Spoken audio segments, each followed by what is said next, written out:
Superior Court of Fulton County is now in session. The Honorable Chief Judge Uric Lambert is presiding. Court will now come to order. All right, good morning, ladies and gentlemen. Please be seated. Your Honor, we still missing some people.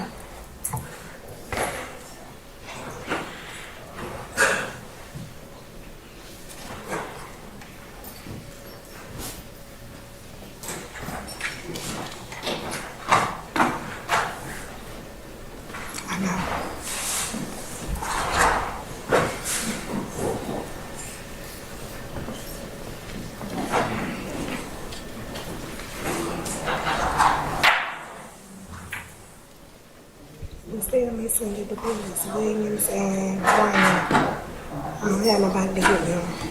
Okay. And make sure that they not filming them when they come out. Right. No, they're not filming. They're not doing anything. They just Somebody came. coming through. Okay. Oh, they know everything. Okay. Anybody else? I'm missing Ryan. Who? Ryan. Mm-hmm. And Kendrick. And Kendrick. You didn't get the email?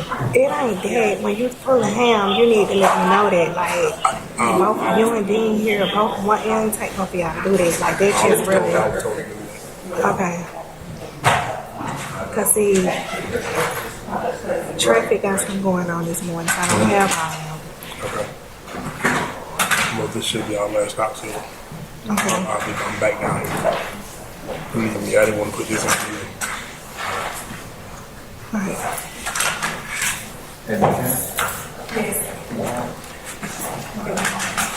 Oh. Okay. Let's see if he gets this minute. Let's take out of that.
All right. Good morning, counsels and interested parties. We're going to go on the record in the matter of the state of Georgia versus Khalif Adams et al. In 22 SC 183572. Let me go ahead and take roll for the morning. Mr. Stillwell and Mr. Sharp. Mr. Botts, good morning, gentlemen. All right, Mr. Williams, Mr. Steele, Mr. Adams, and Mr. Renard, good morning. All right, Mr. Kendrick and Mr. Weinstein, good morning. All right, Mr. Huey and Mr. Matthews, Sr., good morning. All right, Mr. Nichols and Mr. Garner in that very attractive teal suit. Good morning. Right. And Mr. Ryan and Misty Williams, good morning. All right. Messrs. Brown and Smith.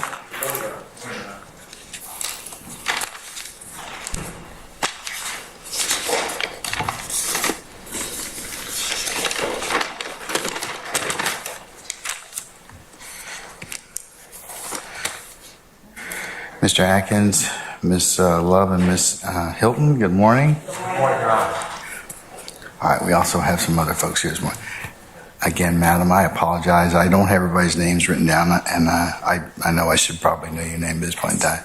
Ms. Knight. Ms. Knight, good morning. Mr. Steele, who do you have with you this morning? Your Honor, this is a second year, finishing a second year Georgia State. Does she have a name? Okay, well, that's usually how we start off. Name would be great. Your Honor. Okay. The young lady, young genius next to me is Haley H-A-L-E-Y, Paul H-A-L-T-I-W-A-N-G-E-R, Paul Wanger, and she is, I've been able to work with her for approximately a year and a half. We tried cases last year before this case, so 2 years, I guess 2.5. We tried cases together, and she is really a rising star in the profession. She's accepted the job starting next fall with the DeKalb County Public Defender's Office for an internship. All right. Ms. Hartlinger, good morning and welcome. All right, and also this morning I have the privilege of hosting criminal justice cluster from Clark Atlanta University. Good morning, ladies. All right, they're here to observe, as this is a public forum, and all are welcome within this space. So, Sergeant Ingram, our jurors present? Yes, sir. Okay. Before I go out and bring out our jurors, have you all worked out the rest of your edits? No. What's left?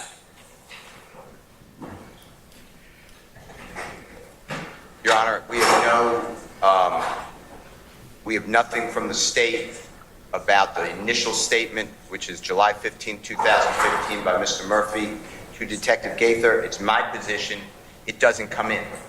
This is the issue we raised with the bench. Mr. Murphy said that he's in fear. He specifically said this has nothing to do with Jeffery Williams. Didn't we cover that already, though? Yeah, okay. Excluded. Now I understand the state wants to play all three statements. In addition to that, they did not remove, to my knowledge, from the August 18, 2015 Jacoby Hudson statements. And I just don't know how else. I don't. Okay, well, let me find out first if they've removed Mr. Hudson's statements. Okay, have you all removed Mr. Hudson's statements that we talked about?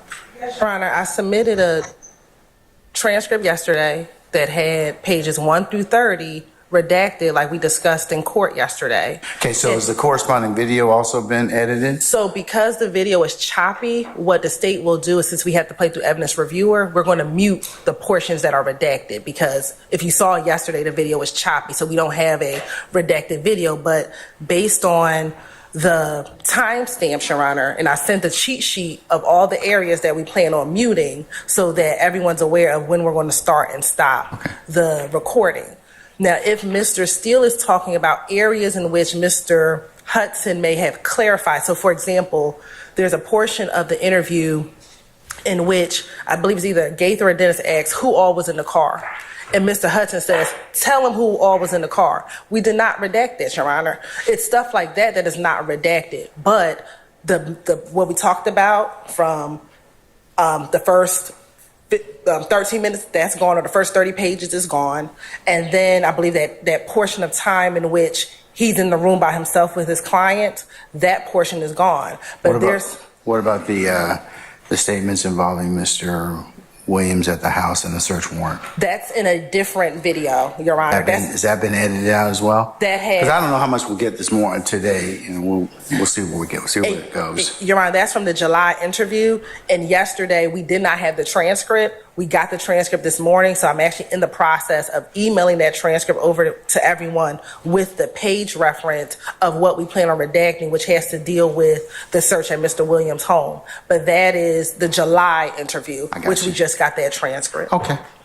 All right. It's not that clean.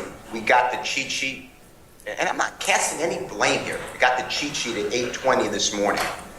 So, no, I'm not agreeing with it. And Okay, well, I'm just asking you because I'll make it for the record, and you can make an objection, and I'll go ahead and make rulings accordingly, should there be. But and I'm not agreeing with, and I'm objecting to. I know you'll do whatever the honorable court thinks is within the law, but this muting in front of the jury, you're hiding information from a jury. They should. These statements weren't ever. they don't know what the purpose is, other than they're not playing it. Understood. So- I don't want the videos played at all. Okay, you've said that already. They have a witness who can testify if it is a prior inconsistent statement. The state's putting in things that are not prior inconsistent statements. Okay, we had an argument about this yesterday. And you So, said just raise it. They have to be targeted. I'm just telling the court we're going to be objecting. but yes, but this particular, if you can impeach somebody through another witness who that is contrary to that particular witness. So I think if the state does that through this particular witness, they're entitled to do that. I don't have a problem with proper impeachment through, in this case, Detective Gaither. My issue is the video is more than impeachment. That's what I'm saying. And I know the court said, hey, it has to be targeted. We're not just wholesaling putting in these statements. The third statement is the one that is not a Third statement in terms of what? Which one? I apologize. Okay. There's 3 statements recorded. Yes. The third one is February 16, 2016. It's a proffer with Attorney Chada Jimenez and Jacoby Hudson and Detective Gaither and Mr. Walter Murphy. And I may be leaving one person out, but I don't know if I am. And is that the one that's been edited, Ms. Hilton? As Yes, well? Your Honor. So the proffer video is the one that we actually played through Mr. Murphy when he was on the stand, and there were portions that we had agreed on and we either muted it, but we actually went back and did an actual physical redaction and redacted out the parts that we either muted while in court. So the version that we gave to defense counsel, I believe Mr. Atkins emailed that at some point in time yesterday, was based upon what we actually did in court. And so that proffer video should be how it was presented to the jury in court. But that proffer video was already introduced. It's already evidence, Your Honor. And I'm objecting to playing it again. That's what I'm saying. He agreed with everything. That's not an Well, inconsistency. I think there's a disagreement about that, whether or not he agreed with everything. So that's where I'm gonna kind of see where it goes in that respect. Video was played already. Why? I know, but it can be utilized for different purposes. So I understand that, but like I said, I'll take it up depending upon what has been said. So I am not agreeing to anything, obviously, but I'm doing what you said. We'll make objections as we go along. Okay. All right. And Your Honor, may we approach briefly? Can the summary jurors, please? No. Your Honor, may I perfect the record just briefly? Just briefly. Go ahead. Thank you.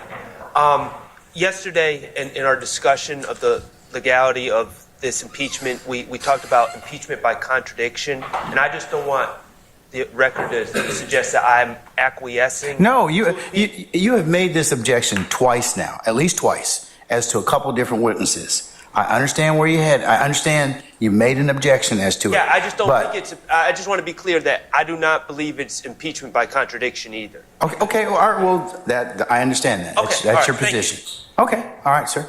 All right. What is it you want to tell me at the bench? Come on up. Do we need a representative?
Ladies and gentlemen, we are just going to continue to recess in place. The state's first witness is a few minutes out, so we'll go ahead and we'll just go ahead and recess and in place, and we'll wait on our witness, and then we call our jurors in. Okay? All right. All right. So we're in recess. Hey, Dougie, if you don't mind, we all talk with me. I'm sorry.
courtroom, as No. that's the way, in my experience, it's always No. been done in federal court. It can be done. There's some 11th Circuit cases that I was shown yesterday that authorized for that.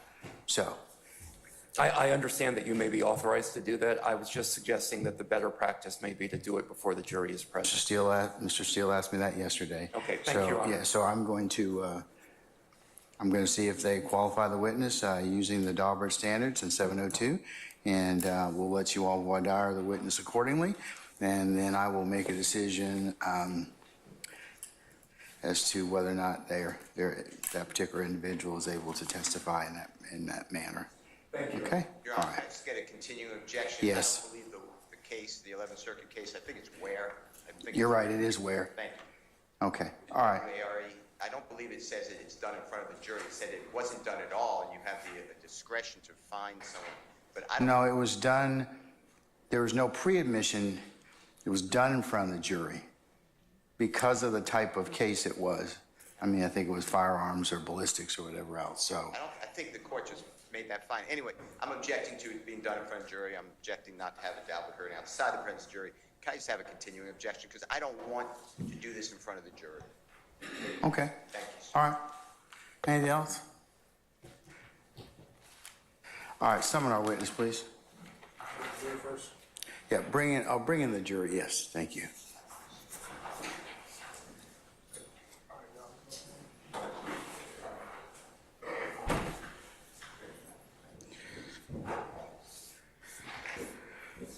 Do you want me to give the limiting instruction?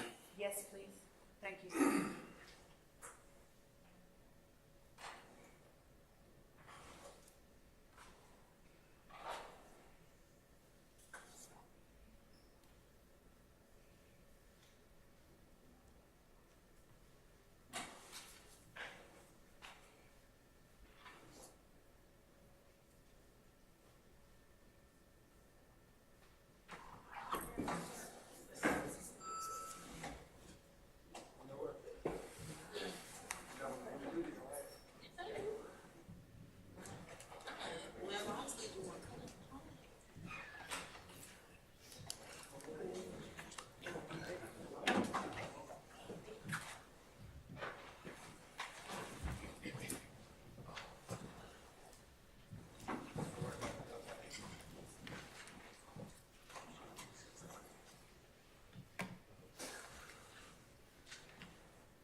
All right, ladies and gentlemen, please be seated.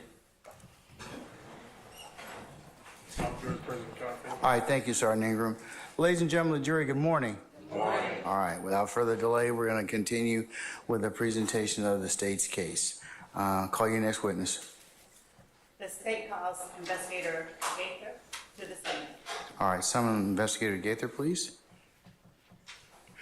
All right, madam, good morning. If you would come on up, please. Witness stand, once you get there, if you turn and face Sergeant Ingram, be sworn as a witness before you sit down. Raise your right hand. Swear firm testimony to give the truth, the whole truth, nothing but the truth.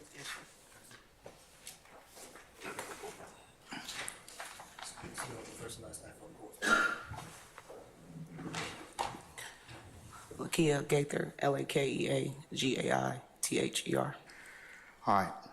Ladies and gentlemen of the jury, before we hear testimony from Detective Gaither, I'm going to read you an admonition, a limiting instruction, okay? So just bear with me and then we'll go ahead and hear from our witness. You're about to hear testimony from Detective Gaither, who will testify both to facts and two types of opinions and the reasons for those opinions. I will describe all three types of testimony. The first is fact testimony. Fact testimony is based upon what the witness personally saw, heard, or did. The second is opinion testimony based on the specialized knowledge, skill, experience, training, or education of the witness. The third is called lay opinion testimony. As to the testimony about the facts, it's your job to decide which testimony to believe and which testimony not to believe. You may believe everything a witness says, or part of it, or none of it, or all of it. As to the opinion, testimony based on the witness's specialized knowledge, skill, experience, training, or education, you should judge this testimony like any other testimony. You may accept all of it, part of it, or none of it. You should give it as much weight as you think it deserves, considering the witness's knowledge, skill, experience, training, or education, the reasons for the opinion, and all other evidence in the case. As to the lay opinion testimony, this testimony is based on inferences drawn from the witness's direct perceptions and must be rationally based on those perceptions and not on speculation or what someone else has said. You should judge this testimony like any other testimony. You may accept all of it, part of it, or none of it. You should give it as much weight as you think it deserves. When considering lay opinion testimony, however, you should not give it any extra credence based on the specialized knowledge, skill, experience, training, or education as witness. You should also consider whether the witness testified to personal observations or involvement of the fact. Is the fact witness testifying about a lay opinion based on the witness's perceptions or testifying to an opinion based on specialized knowledge, skilled, experience, training, or education. When a witness provides opinion testimony based on knowledge, skill, experience, training, or education, that person may rely upon facts that are not based on his or her personal observations or involvement, but that opinion cannot serve as proof of the underlying facts. The fact that a witness is allowed to express opinions based on a person's specialized knowledge, skill, experience, training, or education should not cause you to give that witness's undue influence for any aspect of that person's testimony or otherwise influence your assessment of the credibility of that witness. All right, madam, you may proceed. Thank you, Your Honor. And just so that we are clear, Your Honor, I will be attempting to qualify. Objection, speaking. I'm going to overrule it just for a second, just to see where she's headed. Okay, Mr. Steele? All right. The order of the questioning will be first as an expert and then as. So you're gonna qualify? I'm going to. Okay. All right. Yes. All right. Go ahead. Thank you, Your Honor. Good morning. And is it still Detective Gaither? No. Good morning. No, good morning. Thank you. Now, are you retired Yes. from police work? Yes. Would you tell the jury what kind of work you currently do? Can you turn the microphone on, please? Which one? The one you're standing. I'm afraid it's already on. Okay. Yeah, if you could speak into it, Miss Lowe. Yeah, thank you. I don't think it's working, but I will speak up. I heard it. If you stand next to it, it'll pick up. Detective Gaither, if you could just also speak in the microphone. Yes, we'll sir. be able to hear you. Okay, thank you. Would you tell the jury what kind of, are you still in law enforcement? No, ma'am. And how long has it been since you left law enforcement? 4 years. Did you retire from law enforcement? Yes. How long did you work in law enforcement? Almost 19 years. Would you please tell the jury where you're originally from? Chicago, Illinois. What part of Chicago, if any particular part? Objection, relevance. Your Honor, Overruled. go ahead. South side of Chicago, Inglewood community. And is Inglewood E-N-G-L-E? E, yes. W-O-O-D? And did you grow up in Inglewood, in the Inglewood community of Chicago? Yes. So did you go to grade school and high school there? Yes. What high school did you attend? Bowen. B-O-W-E-N. Bowen. And I'm standing over here, so Yes. the last year in here. All right. While you were Overruled. growing- Just go ahead. Go ahead. While you were growing up in Inglewood, were there any gangs in your neighborhood, as you understood them to be? Overruled, sir. Yes. And did you know about them while you were growing up? Yes. How did you know about them? Just friends, going to school, gang members, the community. In Chicago, gangs, it's kind of like culture. So you're very aware of gangs at a young age. Now, when you say it's kind of like culture, would you explain to the jury exactly what you mean? Gangs in Chicago were very prevalent from my parents, my grandparents, all the way to me. So just gang lifestyles, what to stay away from, what to look for. It was very well known at a young age. So. And who was it that gave you the information you had at that time Objection. about, and I'm not asking what they said. I will rule the objection, Mr. Foreman. Go ahead. Who was it that gave you the information that you used to just conduct yourself on a day-to-day basis as it relates to gangs? Well, I'm the youngest in my family, so I have older brother, uncles. We all live together. My mother, so just family, really. What to look for, who to stay away from. And while you were growing up, what gangs did you know about that were there in Inglewood? Objection, Your Honor, relevance. Overruled, sir. In my neighborhood, it was Gangster Disciples and Black Disciples. Where I went to school was, I believe it was Black Pea Stones in that area, so it's two different gang sets. And I heard you say friends and family, I think. Yes. Did you know anyone who was actually associated with or a member of any particular street gang? Yes. What was your relationship to the people that you knew who were in street gangs? I have family members, friends, high school friends. And did you interact often on a daily basis with these people who were also gang members? You can't choose your family, but, of course family, but friends, you knew to be cordial with them at school, but, outside of that, my family did a pretty good job of keeping. I'm going to overrule the objection, Mr. Steele. My family did a pretty good job of keeping myself and my siblings away from that. Now, were you afraid to interact with them when you were growing up with your friends and family who were involved with gangs? Objection. Relevance. I sustain the objection. And did you have to comport yourself in any particular way as it related to gangs in your neighborhood growing up? I would say so. I mean, we were taught at a very young age about certain colors you don't wear. Back then in the 80s and the 90s, the thing was, I'm overrule the objection, sir. the manner in which you wear your hat, whether it was to the either side or backwards, clothing attire, based on particular neighborhood that you lived in or frequent, that was a pretty well-known fact not to do or just be aware of. Now, did you personally ever get involved with any gangs in the neighborhood? No. And did you actively avoid run-ins with gang members in the neighborhood that were not your family? Objection. Relevance. I sustain the objection. How large was the neighborhood that you grew up in? We had to compare it. I mean, Inglewood community, several miles, maybe 9 square miles, if that.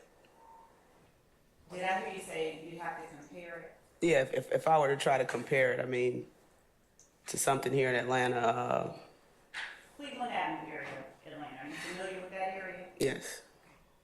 How do you know about the Cleveland Avenue area of Atlanta? Just from working investigations and frequenting the area doing work. Did I hear you say frequenting the area doing work? During work. Okay. And using the Cleveland Avenue area of Atlanta. Mm-hmm. Can we use that? How would you describe Inglewood when compared to that area? In comparisons as far as size or? As far as size, culture, I sustain the question. start with size. Inglewood may be a little larger than Cleveland Avenue. I would say about, if you guys are familiar with Zone 3, Zone 3 is one of our larger zones. Inglewood will probably be the same size as Zone 3. Thank you. And how about in terms of socioeconomic status? How would you describe the Inglewood area that you grew up in as compared to the Cleveland Avenue area? Objection. Relevance. Overruled. Go ahead. Go ahead and answer it. I'm gonna rule that objection as well. It's roughly the same. I mean, you do have your crime. You do have financial issues between families, but there are good, hardworking people in the neighborhood as well. So Roughly the same. Now, when did you leave Chicago? After high school. And what year was that? You're showing my age. Sorry. 98. All right. And what was it that led you to leave Chicago? I thought I wanted to go to college, so I went. So where did you go to school? In West Virginia, What school in West Virginia? West Virginia State College. Now you said you thought you wanted to go there. Did you know growing up that you wanted to go to college? No, Overruled. no. At West Virginia State College, did you declare a major? Objection relevance. What was your major? Criminal justice. Did that major have anything to do with the neighborhood that you grew up in or your contact? Relevance. Why did you choose criminal justice? I'll sustain the questions to form. Still relevance. I'm overruled the objection, Mr. Sharp. Why did you choose criminal justice? I have no clue. I mean, I never wanted to be law enforcement. I grew up watching the TV shows, Law and Order, Cops. I thought it was interesting, but I didn't have a desire to be a police officer. Now, did you graduate? I did not. All right. Why did you leave before graduating? Financial reasons, in school and at home. Where did you go when you left West Virginia State? Atlanta. And what year was that? 2000, late 2000. How old? Never mind, I'm not going to I'm do it. done. When you got to Atlanta, what did you do in terms of employment? I think I worked a retail job for a short period of time. Did you do something different after that? APD, Atlanta PD. All right. What made you apply with the Atlanta Police Department? What made you choose that particular agency? Honestly, I was just giving a friend of mine a ride down to Atlanta Police headquarters to apply. And he suggested that I come in and apply as well. So it was no intention of doing it. All right. Now, once you applied, did you have any idea what role you wanted to play in the police department? No.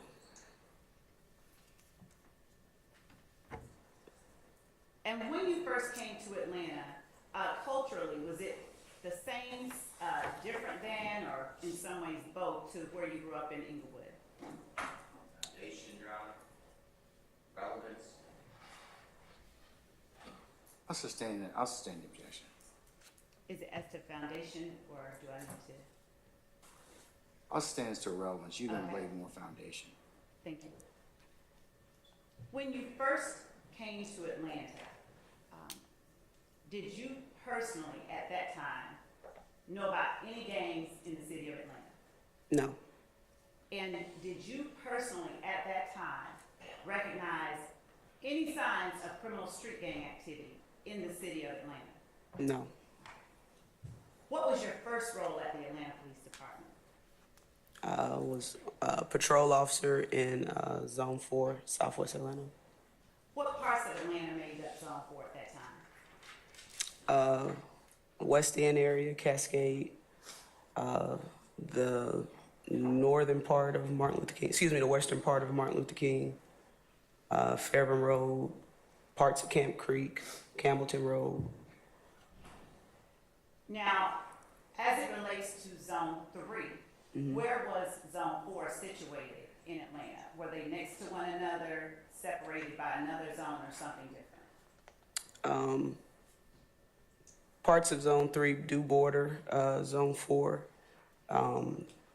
If you're down on the eastern end of Zone 4, like around Lee Street, West End Mall area, that borders the western part of Zone 3, Mechanicsville, Pittsburgh neighborhood, Deal Avenue.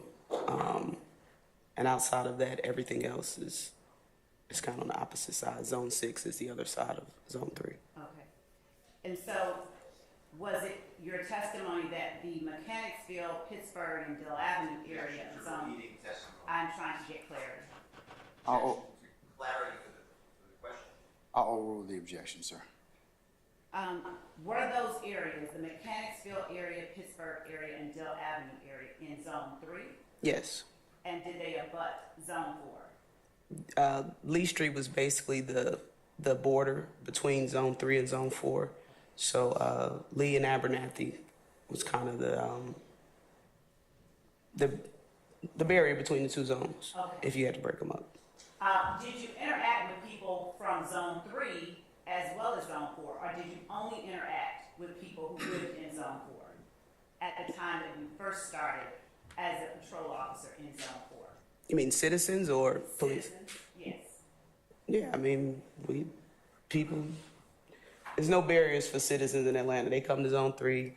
Our Zone 4 citizens go to Zone 4. It's not like police work where you're kind of restricted to a certain area. Citizens, they move back and forth, come in contact with all types of people.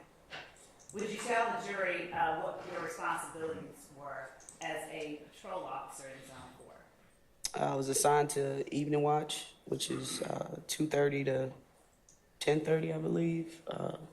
Responsibilities included answering 911 calls, traffic accidents, directed patrols, that type of thing. Describe for the jury a typical day at evening watch for you in Zone 4 as a patrol officer. So this is a typical day. Your Honor, I'm establishing. I'll just sustain this form. You can rephrase. Was there any one particular duty that you performed more often than any others as a patrol officer in Zone 4 on evening watch? Well, evening watch was the busiest time of day for police officers. So by the time I got to work, we would have a bunch of calls independence, calls holding for officers to respond to. So the first several hours of my day would be trying to knock down our pending of all the calls that came in previous before I came to work. So Say that last part again. I didn't hear you. The first part of your day was what? was trying to help with the pending calls that were calls for service that were just sitting in the queue waiting on officers to respond to. So the first half of my day was that, just trying to get the pending down. We would come in and it would be 30 calls in the pending back then. So and the second part would trying to play catch up until you learn how to work your day. All right. Now, as a patrol officer, did you actually investigate cases that occurred in Zone 4, or did you only respond to the cases? No, my responsibility was a first responder, which is when someone calls 911, the first officer that responds to your house or whatever scene that the call was. I would take the initial report, and if it needed to be forwarded to a detective or an investigative unit, it would then be forwarded to that unit. And what was the difference in what you did as a patrol officer and what the investigator would do with that same fact circumstance that you handed over? Really, I was just the initial responding officer to gather whatever preliminary facts about whatever case or incident it was, and document that, and that would then be forwarded to the investigator to further look into it, investigate the crime. As a first responder on evening watch in Zone 4, how often did you have personal contact with the citizens of Zone 4? All day, every day, all the time. And was that contact only when you were arresting someone? No, Was it only when you were investigating a crime, though? no. What opportunities did you have to interact with the citizens of Zone 4 outside of arresting somebody or investigating a crime? I kind of learned how to work my day. I wasn't a fan of answering 911 calls, accidents. So I just kind of became proactive, where I would get out in our high crime areas, places where we knew people would loiter. I would just get out, talk to people, and, if I was able to make an arrest, I would. If not, just getting to know who was on my beat and the beats surrounding my beat was really my day. And by doing that, that kind of took me away from having to answer 911 calls. Now, Sorry, Ms. Love, 1 second. Is your microphone on? This one? Yes. It's on, but I think that the battery is dead. I turned it on, it's on, there's nothing coming from no light. What kind of battery is that?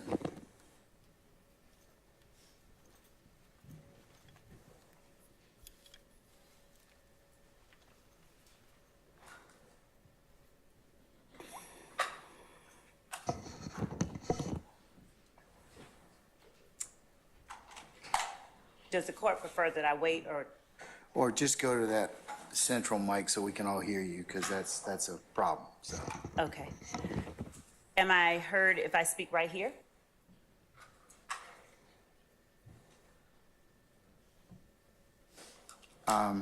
Not as well as you probably would on the central mic.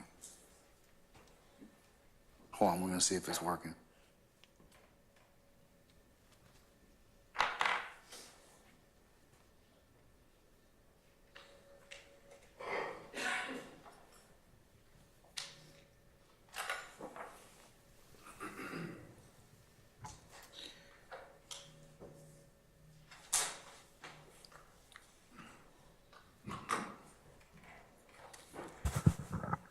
I'll just carry on right here while he's getting that.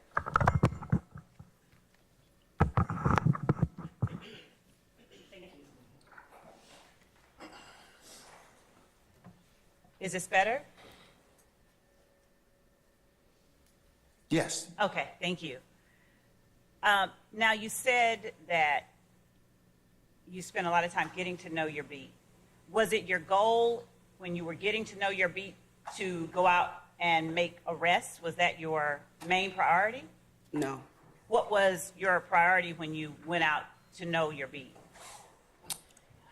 Really, the priority was to stay away from 911 calls. I mean, just, if we're being honest.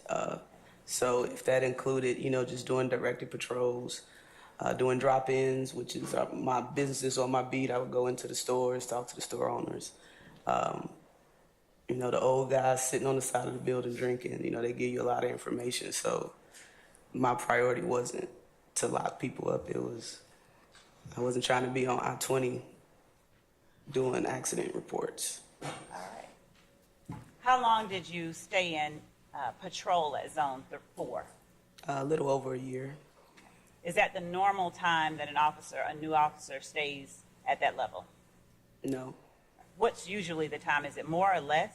Probably more. All right. So, did you get out generally earlier than normal? I did. All right. Now, what happened that caused you to leave patrol in Zone 4 earlier than normal? I guess my supervisors figured me out, and they put me on the FIT team, which is the field investigative team. It's plain clothes. You do proactive work. So, when you say figured you out, what do you mean? they saw I wasn't answering 911 calls, so it used me in a better capacity. When you say proactive work, please explain what you're talking about to the jury. What do you mean?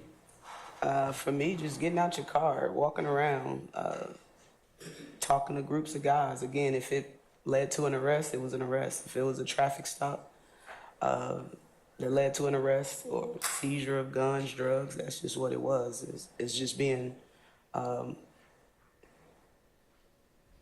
just proactive, just getting out your car. And did you want to get to know your community as well? I did. Did you live in that area while you worked in that area? No, I actually lived in Zone 3 at the time. Okay.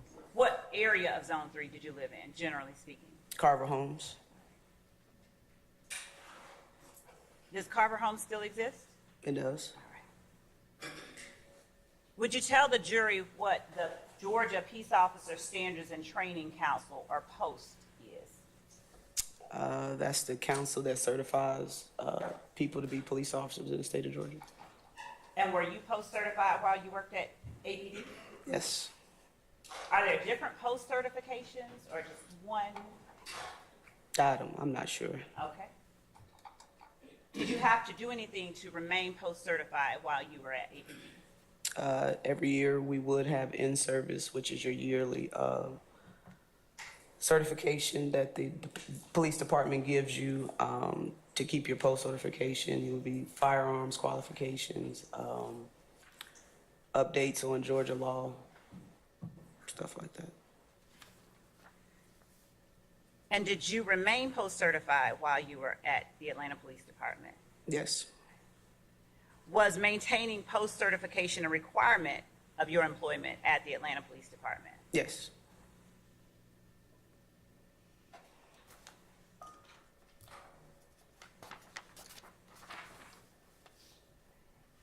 When you said you were assigned to the field investigations team, when exactly did you start in that group?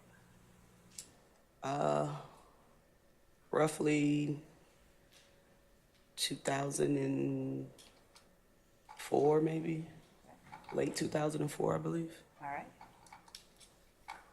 And what, personally, beyond what you've already explained, did you do within the field investigations team?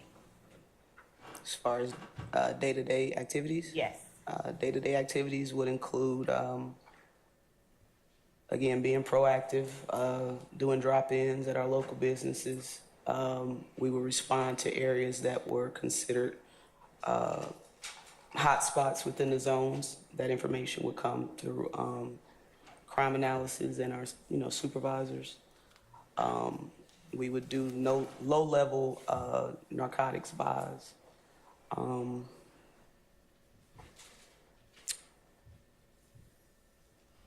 Yeah, that's really it.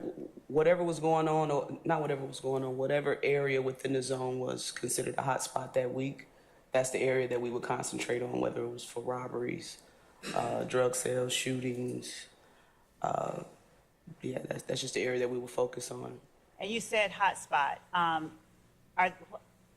Is there another phrase or a term for hot spot? What does a hot spot mean? Like a high crime area. Okay. And you said that information came from crime analysts and supervisors? Yes. Is that information that the general public would have access to? They looked hard enough, they could probably find it, but generally it was within APD. All right. Did you only work within Zone 4 with the FIT team, or did you work all over the city of Atlanta? We would cross borders sometimes, but for the most part, I maintained in Zone 4. And is that where you were assigned during your entire tenure with the FIT team? Yes. Now, is the FIT team the same thing as the Red Dog unit at APD, or is that something totally different? Absolutely not. It's completely different. Oh, okay. Did they have anything to do with one another? No. All right. And how long did you say you worked at FIT, in the FIT unit? About 3 years, 3.5 years. Were you always in plain clothes, or did you sometimes wear a uniform while you were working in that unit? At that time, the only time I put on a uniform was to go to my extra job. Okay. Other than that, I was in jeans and a t-shirt. All right. Did having a uniform versus not having a uniform make your interactions with the citizens any easier or any harder, as you observed it? Objection, relevance. I'll overrule the objection, sir.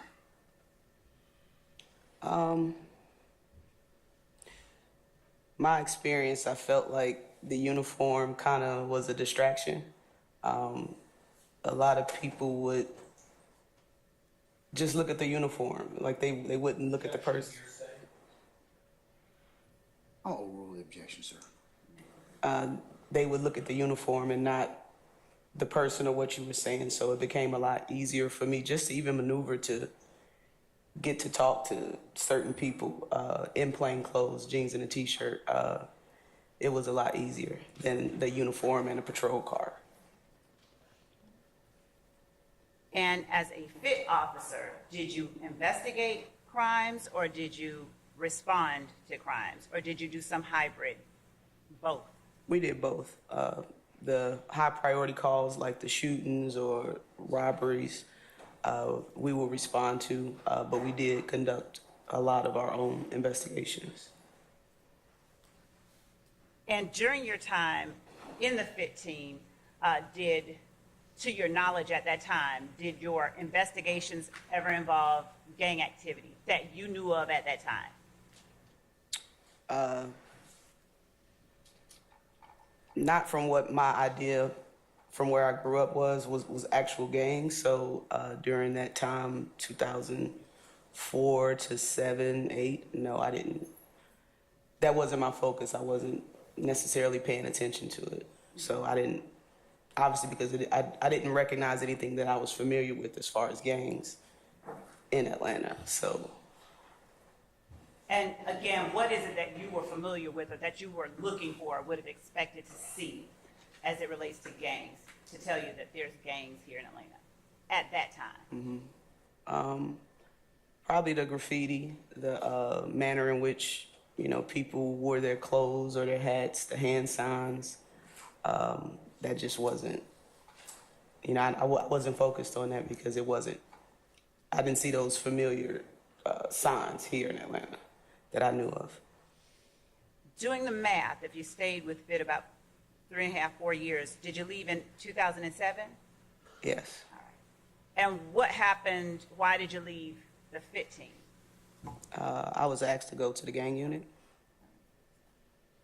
What year did you start in the gang unit at the Atlanta Police Department? 2007. When you first joined the gang unit, what was your position there? I was an officer. Were there both officers and investigators in the gang unit? I believe it was myself and one other officer, and the rest were detectives. Would you tell the jury at that time what difference there was between an officer and an investigator in the gang unit? Was it the same as? Money. Oh, okay. All right. So even as an officer in the gang unit, unlike as a patrol officer, in the gang unit, would you actually begin to investigate your own cases? Not initially. I mean, I didn't really know what I was doing. It was just, you go to the gang unit, you have more freedom and access to move around the city, learn different parts of the city. So, I didn't know much about gang investigations. I knew how to investigate a little bit just based on my time on the Zone 4 FIT team. So I just kind of reverted back to what I knew, which was being proactive and not necessarily working gang investigations because I wasn't aware of how to do it. And you took me to the very next question. At that time, by the time you had reached the gang unit, when you first joined, had you had any formal training in criminal street gangs? No. Had you had any formal training in identifying or investigating criminal street gangs before joining the gang unit? No, I didn't. Do you know why you were assigned to the gang unit when you had no formal training in either gangs or criminal street gang activity? Objection calls for speculation. I sustain the objection.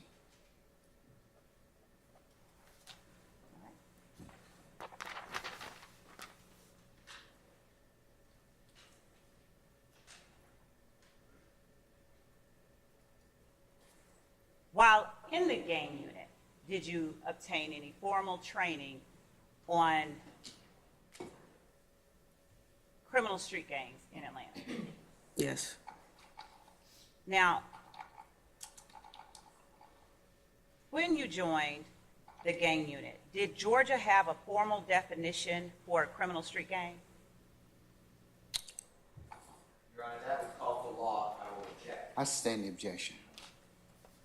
Did you, at the time you joined the gang unit in Atlanta, were you aware of any formal definition of a criminal street gang utilized by the Atlanta Police Department? No, I didn't know gangs existed in Georgia. At this time, or at the time that you left the Atlanta Police Department, did the Atlanta Police Department use Georgia law's formal definition of a criminal street gang in making charging decisions in criminal cases?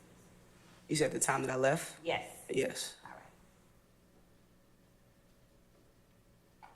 right. And again, when you first joined the gang unit, did you know of any formal definition of criminal street gang activity? Objection asked and answered. Sustained. Is there a distinction between criminal street gangs and criminal street gang activity? Law, Your Honor.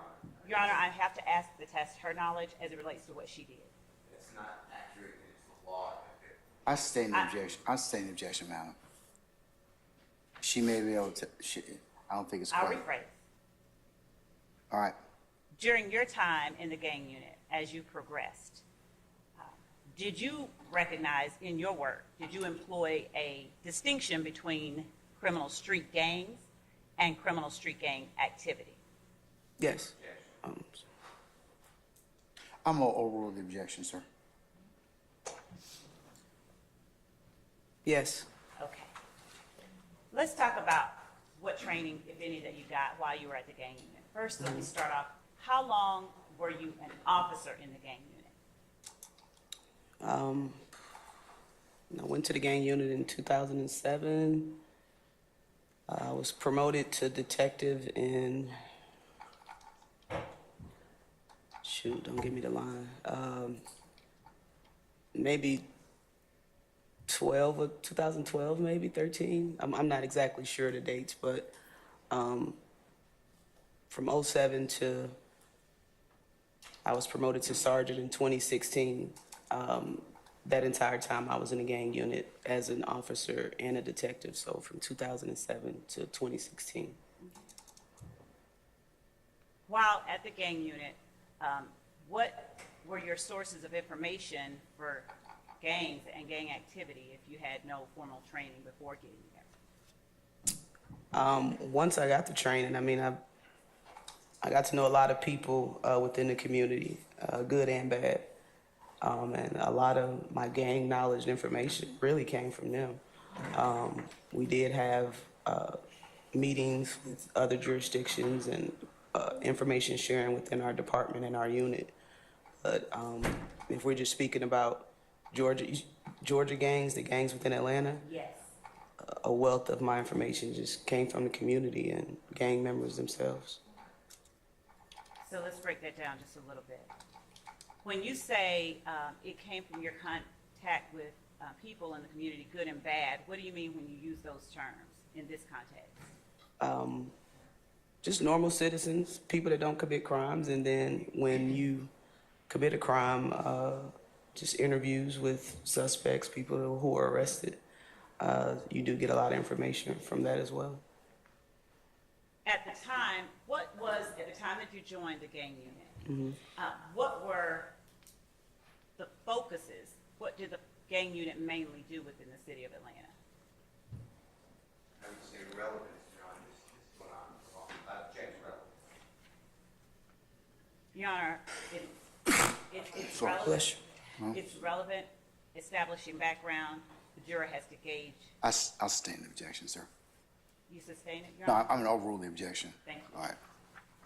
At the time that you joined the gang unit, what was the primary focus of the gang unit? What type of investigations? I don't know what they was doing, honestly. I know we had a couple of people that did homeland security investigations involving threats against officers or organized crime. It wasn't street gang investigations, to my knowledge. It was, they were doing some other stuff. And what type of formal training did you get while you were in the gang unit, if any at all, on criminal street gangs and recognizing and identifying criminal street gang activity? My first couple of years within the gang unit, I did a little bit of training, just gang identification. It was roughly 40 hours or so within my first couple of years. And after that, I was just sadly too busy within investigations to kind of do much formal training. Let's talk about that 40 hours that you did get. What type of information did you learn during that 40 hours of gang training that you did get, formal 40 hours? Just the basic gang identifiers, how to recognize a gang, crimes that gangs generally committed. I'm not going to say that it was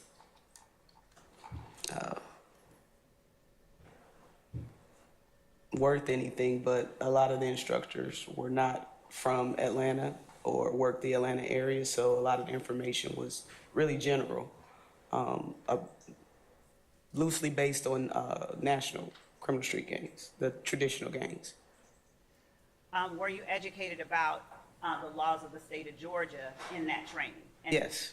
were you educated about how to apply the laws? I stand as to form. You can rephrase, madam. Yes, Your Honor, thank you. Did you learn about the laws of Georgia as they related to criminal street gangs? Yes. I stand the objection as to form. Yes, Your Honor. What kind of information did you learn as far as laws were concerned during your training with the gang unit, your formal training? The Georgia laws regarding criminal street gangs. Did you learn anything at all about applying those laws? We did. We learned basically what the state considered to be a gang and what particular crimes or activities were considered criminal street gang activity. That it was a difference between the actual two. It's two separate meanings. And did you use that lesson, those lessons that you received during your formal training, on a consistent basis while performing your duties within the gang unit? Yes. I will rule the objection. Yes.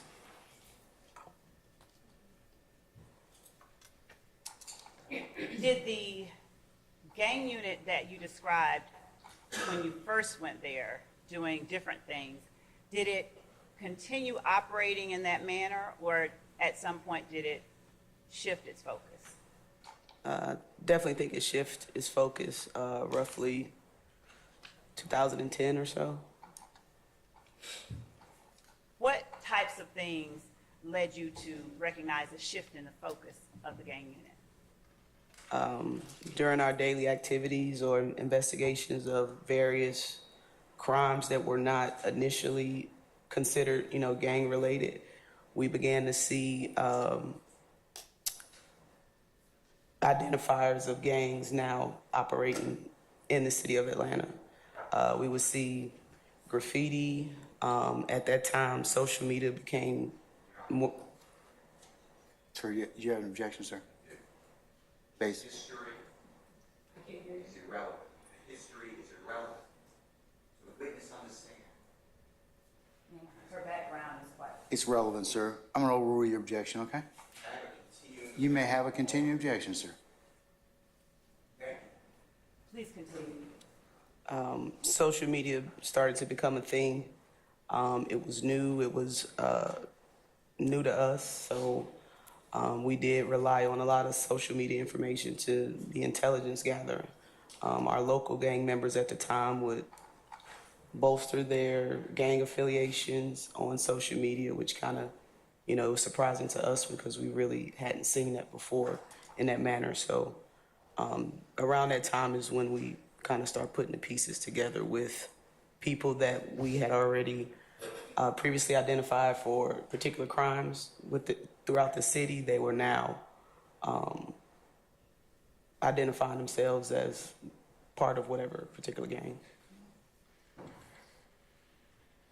When you said that you began to Testimony, Your Honor. Let me hear the question first. When you said that you began to recognize identifiers, what was it that allowed you and the other members of the gang unit that you worked with to recognize things that you had not recognized before? I'm going to allow it, Mr. Steele. You may answer. Well, definitely the training that we had received and the understanding of, my understanding of the law. We would see kids wearing T-shirts and hats and stuff with acronyms and words under it, and the involvement that we had within the community to just get out and talk to people or ask, what does that mean? They were pretty proud about, telling us what it was and what it meant. We're not asking you to listen. Yeah, I'm going to overrule the objection. Overruled. Overruled. Did you get those people, Christina? Okay, all right. You may continue. So you said that they would talk to you. Repeating testimony. Overruled, sir. Please continue with what you were saying. I don't even know what I was saying. I'm sorry. You said that they would, the people, Repeating testimony. did you say Overruled, sir. that the people that you interacted with would talk to you? You were saying Correct. how you were describing your interaction. Correct.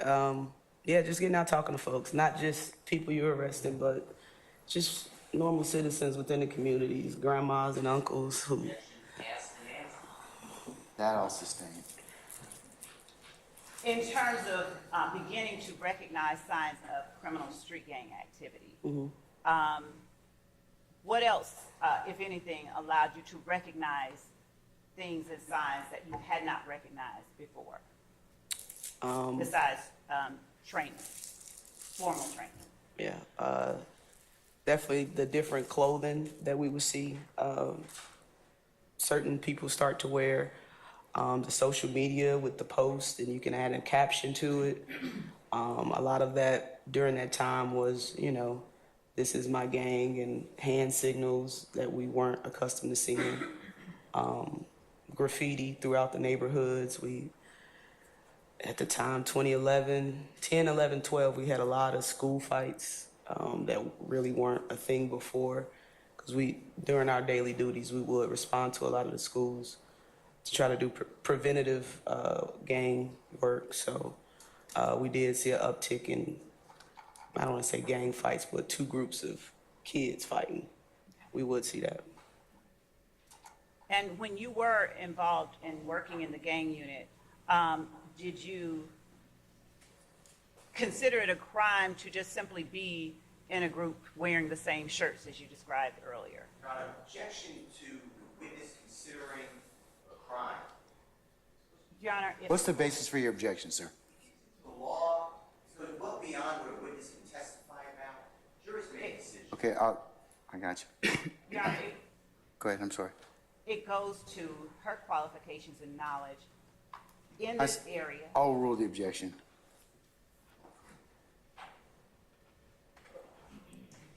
You may answer the question, madam. I'm sorry, what was the question again? I apologize.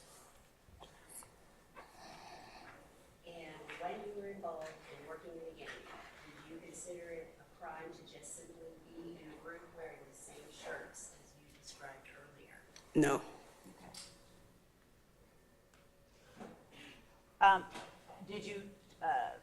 Did you arrest people for making hand signs? No. Did you arrest people for using certain hashtags? Can I have a continuing objection? Yes, you may, sir. Did you arrest some unknown person for doing something, some unknown sign? Your Honor, I object. She's got to lay a foundation, so you can object. I'll go ahead and make it a continuing objection. Okay? And there's no foundation for an arrest. There's nothing to do with qualification. Overruled, sir. Your Honor, I'm going to object on grounds of relevance. Overruled, sir. Thank you.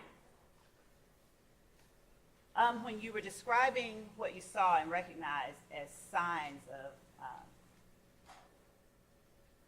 gangs appearing, what other signs did you see besides the ones that you just described to the jury?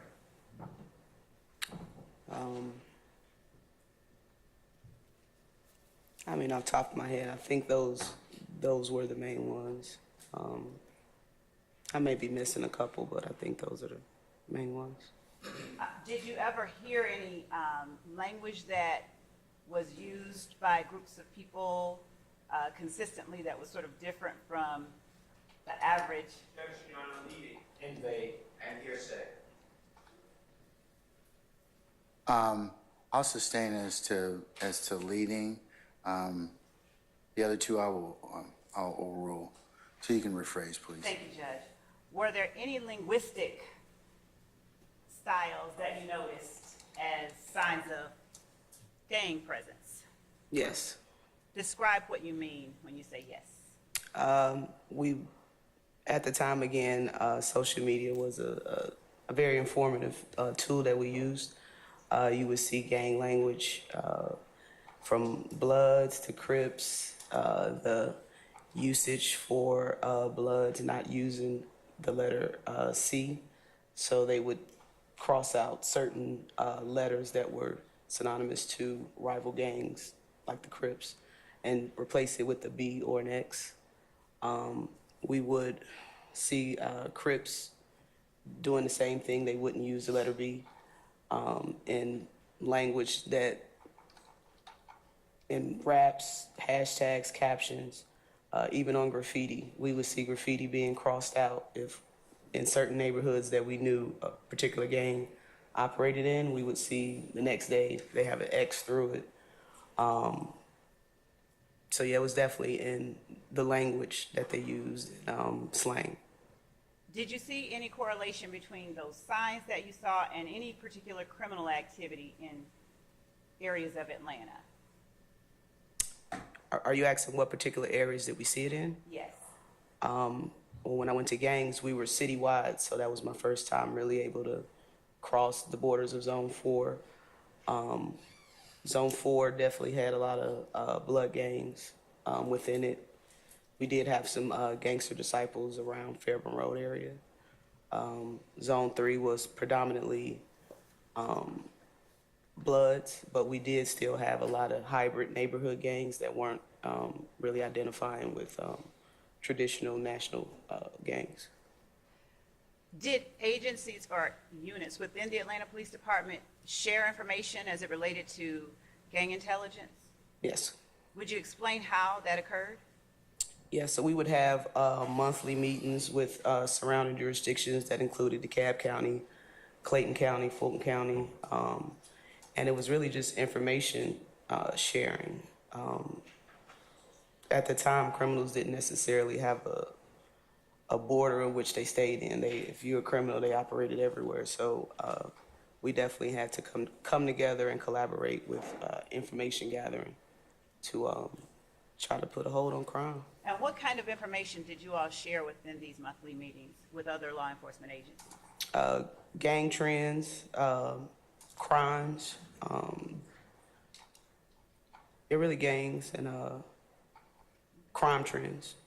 What sort of crime trends did you, within the gang unit, begin to, if any at all, did you begin to recognize during the time that you actually started to see signs of gang presence in Atlanta? Definitely the smash and grabs. That was the first real trend that I saw. We had guys that operated within Atlanta that would drive cars through buildings and steal blue jeans, steal flat screens. That went on for several years. I mean, at least 4 years of the smash and grab robberies and burglaries were the thing here in Atlanta. And how, if at all, did you correlate that with the rise in gang presence? How did you all within the unit make any kind of connection between the two? Well, once we arrested a few people and we previously identified them as being associated with neighborhood cliques or hybrid gangs, that kind of made the connection of almost like a spider web of once you kind of find one or two, you definitely find the other 6 or 7 guys. So just previous run-ins with gang members, whether it's during an arrest or just general contact, citizen contact. Would the general public have access to the information you shared with other law enforcement agencies in these gang intelligence meetings that you held monthly? No. Did you have access to any other sources of gang intelligence during your time with the gang unit besides information sharing sessions?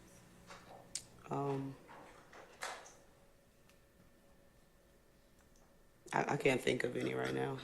When you made arrests in certain crimes, did you all collect evidence that contained anything that informed you about gangs? Like, Yep. and what type of evidence? Later on, we started finding a lot of gang Bibles, which are basically their bylaws that the gangs operate off of. we would find, again, like I stated, the T-shirts and the hats with gang insignias and markings on them.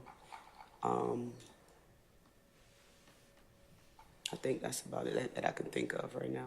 Were cell phones being used in the Oh, time? absolutely. I Cell stand as phones. to form. You can rephrase. Yes, Your Honor. Did you ever collect anybody's cell phone? Yeah, cell phones were very informative and key pieces of evidence when gaining gang activity or signs of gang activity. Why? Well, the camera phones and were being used to memorialize gang activity.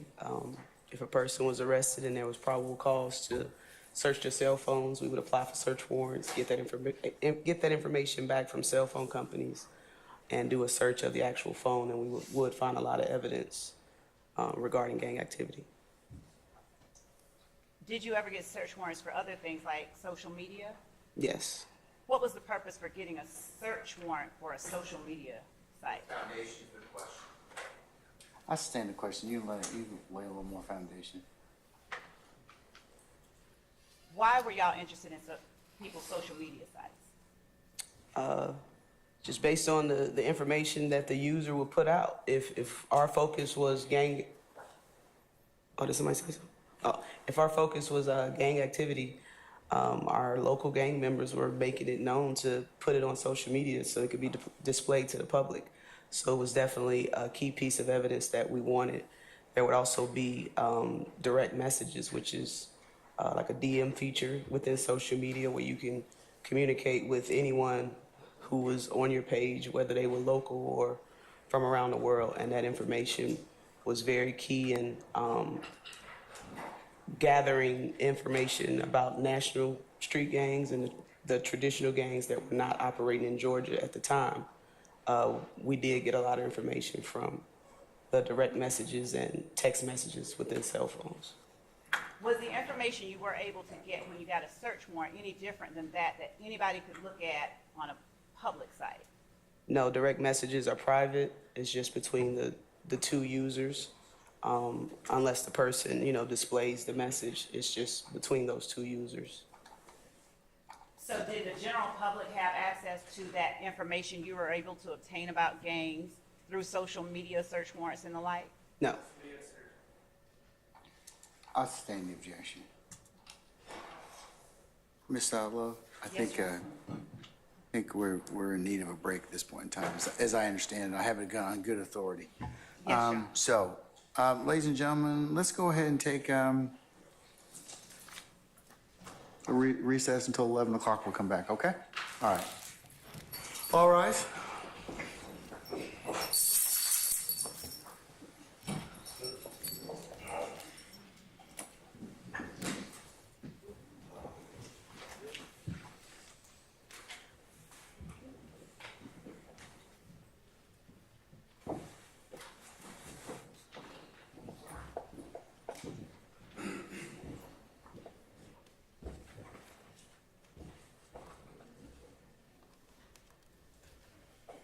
All right, ladies and gentlemen, we'll be in recess until 11, okay?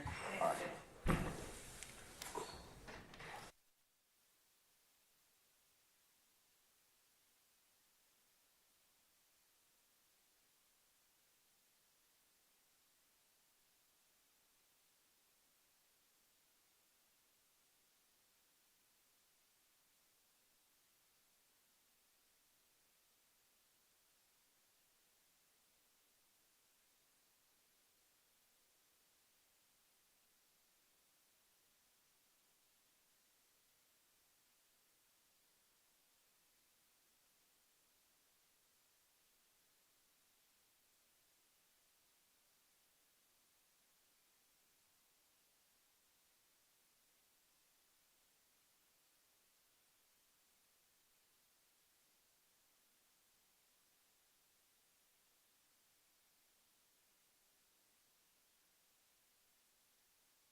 Can we summon our jurors, please? Thank you.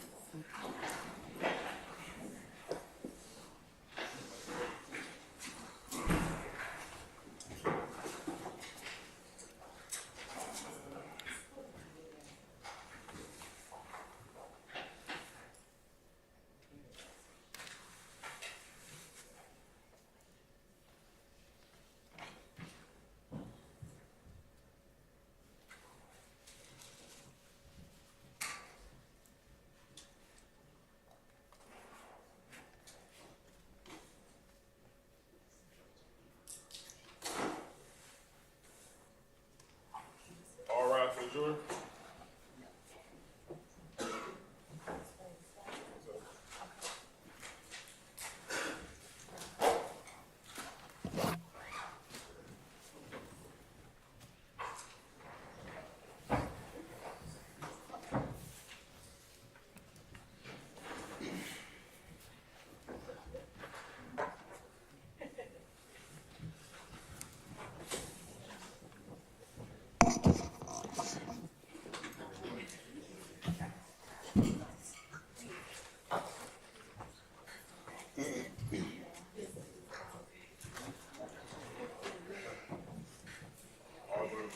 Thank you, Sergeant Hand.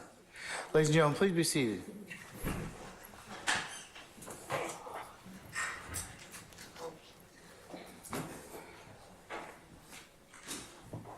Oh, okay, I see. All right, you may continue. Thank you, Judge. And I keep wanting to call you Detective Gator. What do I need to call you? Just call me Gaither, Lakia, Okay. either or, Not Miss Gator, just Gator. whatever you feel. We were talking about when we left for lunch, the information. Have lunch yet? Don't I'm sorry. heat up now. Freudian slip. My apologies. Freudian slip.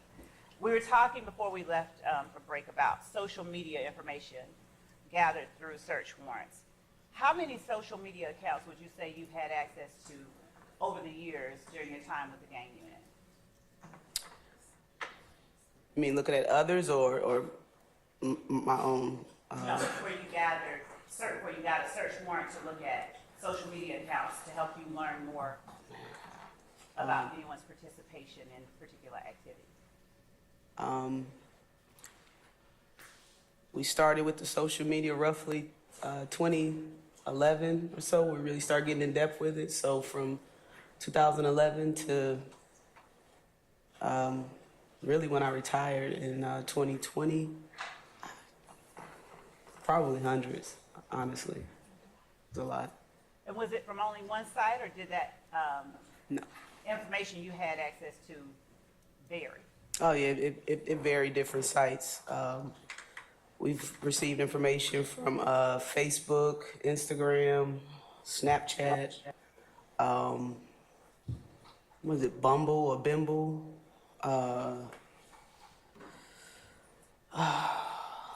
Not familiar with the TikToks. That's new to me. But you know, back then the MySpace and the Facebooks and Twitter were the popular ones. All right.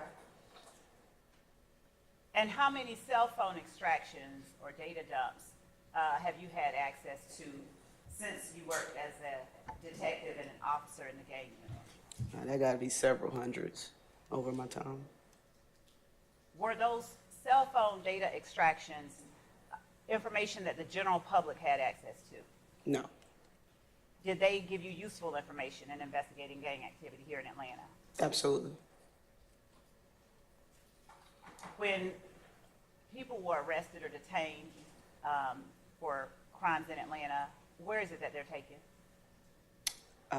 For felonies, generally. Generally, Fulton County Jail. And are you able to, during your time at the Atlanta Police Department, were you able to have access to calls that were made from the Fulton County Jail? Yes. How were you able to get that access? We would have to receive, obviously, permission from, I believe, the sheriff, whatever sheriff that is, or administrator of the jail. Once granted permission, we would have access to, what was it? Maybe Securus, believe Securus was the name of the system that the jail used to allow inmates to make phone calls, and we had access to that system. Did you have to log into the system with your own personal password given to you by the administrator? Yes. Did the general public have access to that information that you gave? No. And what kind of information, if any at all, did you get from jail calls while working in the gang unit? Jail calls were very important as well, especially the ones that were made really early on when a person was arrested. Your Honor. Basis. No foundation, I don't have any of these jail calls talking about. Oral, sir. The calls that were made from intake, they're labeled as intake, and those are, Objection, Your Honor. In an individual case, I object. I'll overrule your objection, sir. You can get Can I continue your objection? You may, sir. the intake calls for us were the most raw and important ones, because that's when a person's, first getting to the jail, they're calling whatever loved one or person they want to talk to, and generally you get the most information from that. Basis, sir. It's hearsay. She hasn't given any Yeah, I'm statement. going to overrule the objection, sir. Okay. All right. And what, if anything, did you do with the information you gathered from jail calls, social media, cell phone extractions, as it related to your role with the gang unit? Objection, compound question. I'll stand as to form. You can rephrase, madam. What did you do with the information you gained from jail calls as they related to your role with the Atlanta Police Department and the gang unit? We would definitely save them, download them to our computer, and add them to the investigative files. Now, when you say add them to the investigative file, would that be the file on particular people or just the general file? Well, if the person was in jail, it was obviously for a crime. So generally we would, during our investigations, we would make a file folder, and we would download whatever jail calls or social media, cell phone extractions, and put it either on a disk or a jump drive and add it to whatever investigative file as to memorialize information and keep it. How many jail calls would you say you listened to, did you listen to while you were at the Atlanta Police Department and the gang unit? I don't know. It's a lot. A lot. Is it over 100? Well over 100. All right. Does it exceed 1,000? Probably close to. It's a lot. I couldn't give you an exact number, but that was a very important tool that we used. Okay. And you said that you put it in the file. What would you do with the file once you completed your investigation? We would put it in the file cabinet. Did you give it over to the DA's office after an arrest was made? Objection, lead it.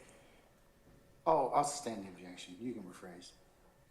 Did you just leave it in the file cabinet? No, if the case went further, or the DA's office wanted it, we would forward it to them or make a copy for them. It wasn't a secret file that we only kept if the DA needed or lawyers. We would definitely give it to them. Besides the difference in pay, what other differences existed between your role that you served as an officer in the gang unit and your role that you served as an investigator in the gang unit? It's no difference. So what was it that got you promoted? Got anybody promoted? Take the test, and if you pass, you're promoted. Did experience have anything to do with it? Like your time in the gang unit? Well, you couldn't apply to be a detective. I believe you had to be on for, at the time, maybe 5 years, like 4 or 5 years. You had to be employed for the department before taking the test. So as an officer with the gang unit, would you do any more or the same type work that you did as an officer, say, in patrol or with the FIT team? as far as investigations were concerned? It was more closer to the 15 work. You know, patrol, I just erased that part of my life. I just wasn't doing that. But it was closer to 15 work rather than patrol. Were there any particular parts of Atlanta that you had more interaction with as related to the other parts of Atlanta during your time with the gang unit? Did you focus or concentrate on any area at all? One of the most crimes were Zone 3, 1, and 4. So we did a lot of work in probably Zone 3 was the most. I mean, it was really all over the city, but Zone 3 and Zone 1 and 4 were the hot zones for crime. Did the information that you were able to gather during your time as a patrol officer and as a fit officer serve you in any way while you were at the gang unit? Absolutely. In what ways? Just prior relationships that I built, talking to members of the community, people I arrested in the past. Just those relationships definitely help with information gathering. Were you in plain clothes all the time during your gang unit tenure? Did you wear a uniform sometimes? No, we very rarely wore uniform. Maybe 2 or 3 times within a couple of weeks throughout my entire time there that we actually had to wear uniform. Probably for a detail, but we were primarily plain clothes. When you met with people in the community, did you make it known that you were a gang unit officer or detective during your time in the gang unit? No, I think the ones that knew me, but I didn't display it like I'm a gang detective. They just knew me as G. They call you what?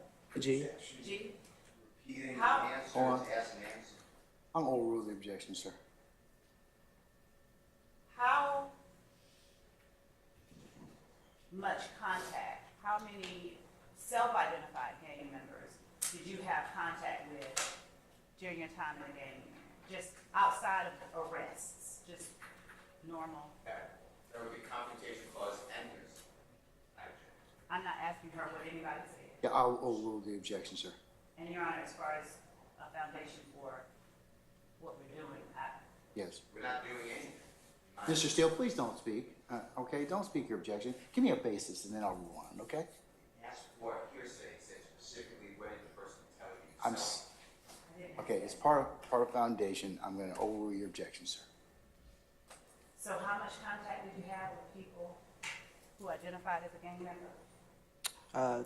Throughout my tenure in gangs, I mean, hundreds. Not against the law. What did you just say? It's not against the law to be in a gang. So if that's what you're asking. And how readily did self-identifying gang members interact with you after you got in the gang unit as opposed to while you were in fit or on patrol? Fit, I can't say I did much gang investigations, but once I was in gangs, it was often. I mean, just general conversation. Did you ever gain information from self-identifying gang members about the gang that they identified with? Yes. How often were you privy to that kind of information?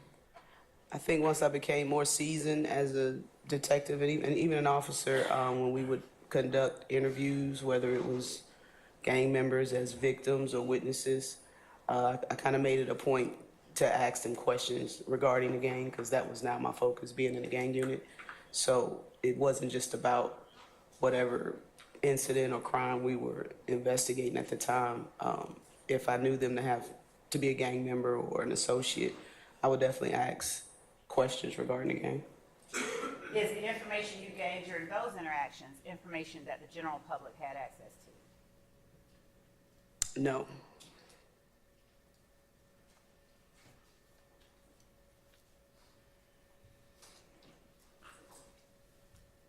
While working with the gang unit, did you employ any standard protocol for identifying associates or members of gangs in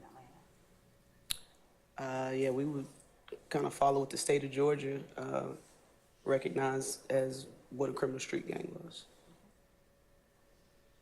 And when you were looking at groups of people determining gang affiliation, was there any certain number that were affiliated with the group that you had to, for your purposes, meet before you identified a group as a gang?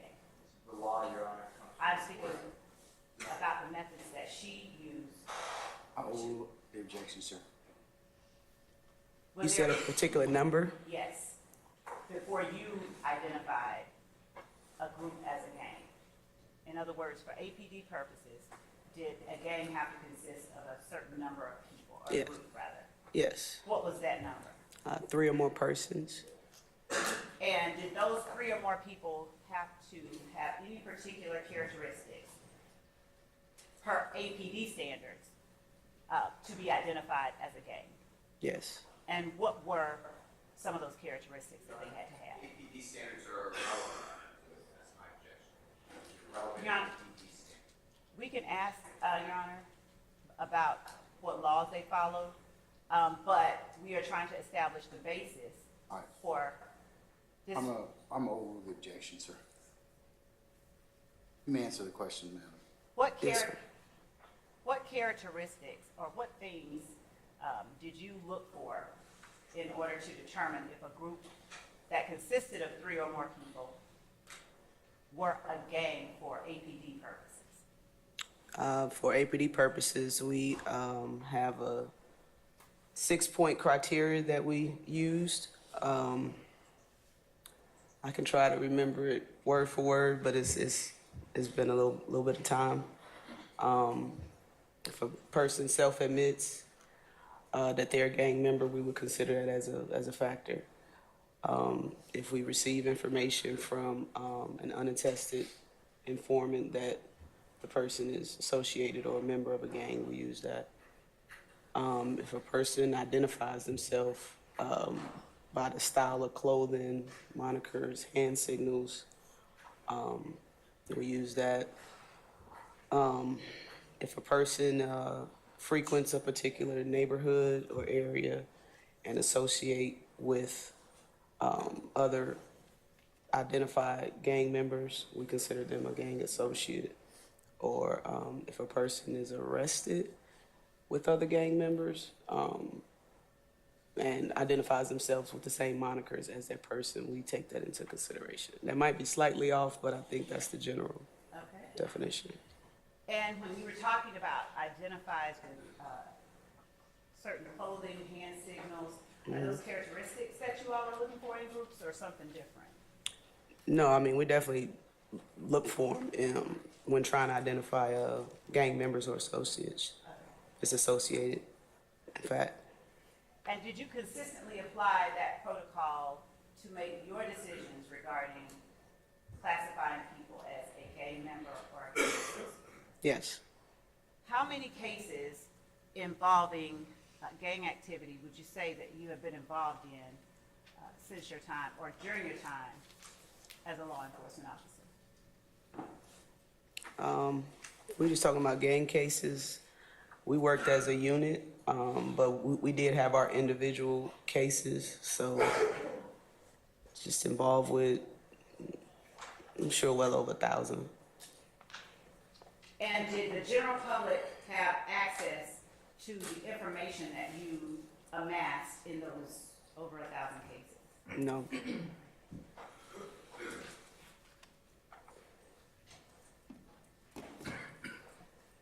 Were you ever a member of the Georgia Gang Investigators Association? I think I was. And do you recall where it was that you obtained your 40 hours of gang training?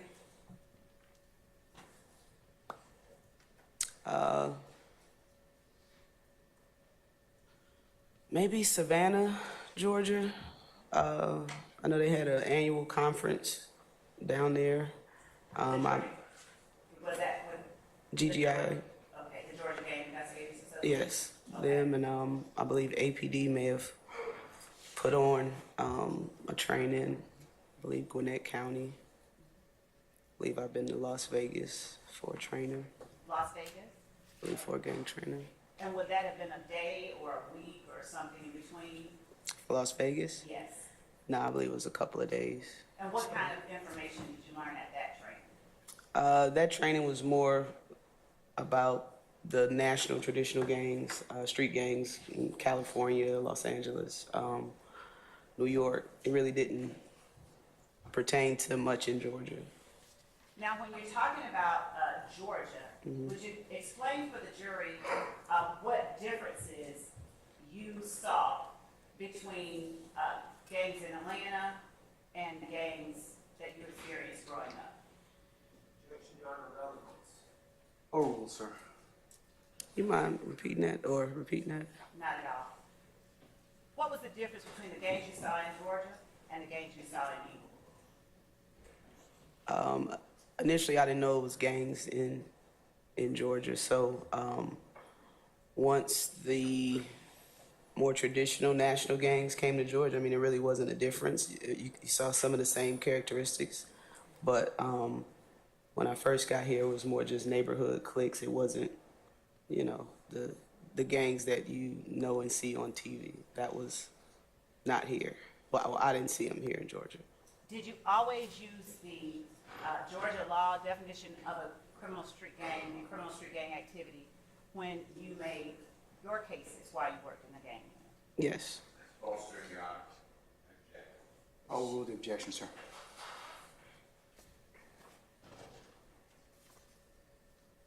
When you obtained information about a person's alleged gang involvement, did you do anything beyond that bit of information? And I'll give you an example. Someone says they're in a gang. Do you look any further to get any more information, or do you just stop right there? No, I mean, if someone admits that they're in a gang, I mean, I don't take what anybody says on face value. What else do you look for? Yeah, well, social media, look for previous police reports or FIFs, which are field contact interviews, where it's basically like a report, but it's not an arrest report. It's just saying the police had contact with this particular person, and it's just short details or narrative of what the contact was. We do get a lot of information from that, and the gang unit did a lot of FIFs just to memorialize whatever information was given during that interaction. Is that information the general public has access to? FIFs? Yes. I don't know if they can do an open records request for it, but I don't Beyond believe so. doing an open records Oh, request. okay, yeah, no. Okay. And would that information lead you to any kind of better understanding of gang culture in Atlanta? Getting the information from that particular person? Yes. Yes.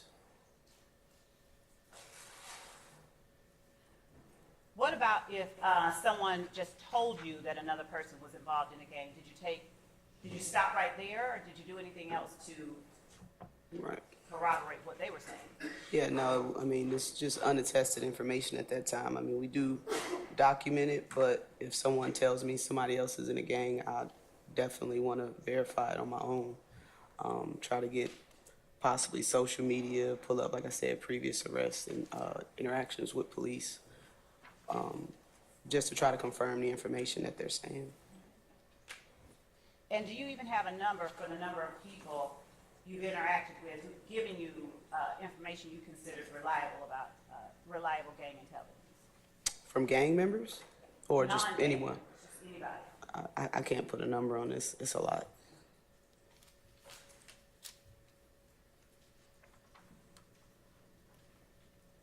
And have you ever either formally or informally given any instruction on gang activity or criminal street gangs?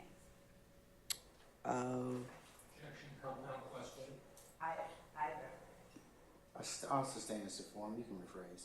Have you ever trained any other officers or any other persons on how to recognize criminal street gangs? Informally, because I was in the gang unit for so long, I've taught newer investigators, and I went back to the unit as a supervisor. So I've given training in that aspect as well about gangs to newer investigators. And what kind of training would you provide them? Just a general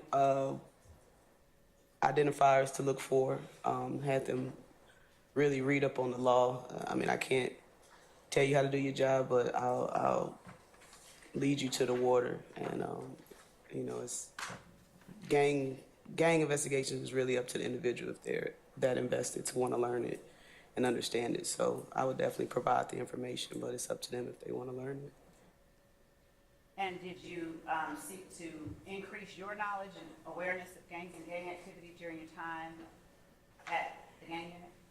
Initially, yeah, I wanted to do as much training as I could, but once you get involved with investigations, it just kind of consumes all of your time. And training was, I was getting my on-the-job training. I wasn't going into the classroom learning. I'm going to show you what has been provided to the defense and what has also been marked as State's Exhibit 98 Bravo Bravo. And I'll give them a copy so that you know what.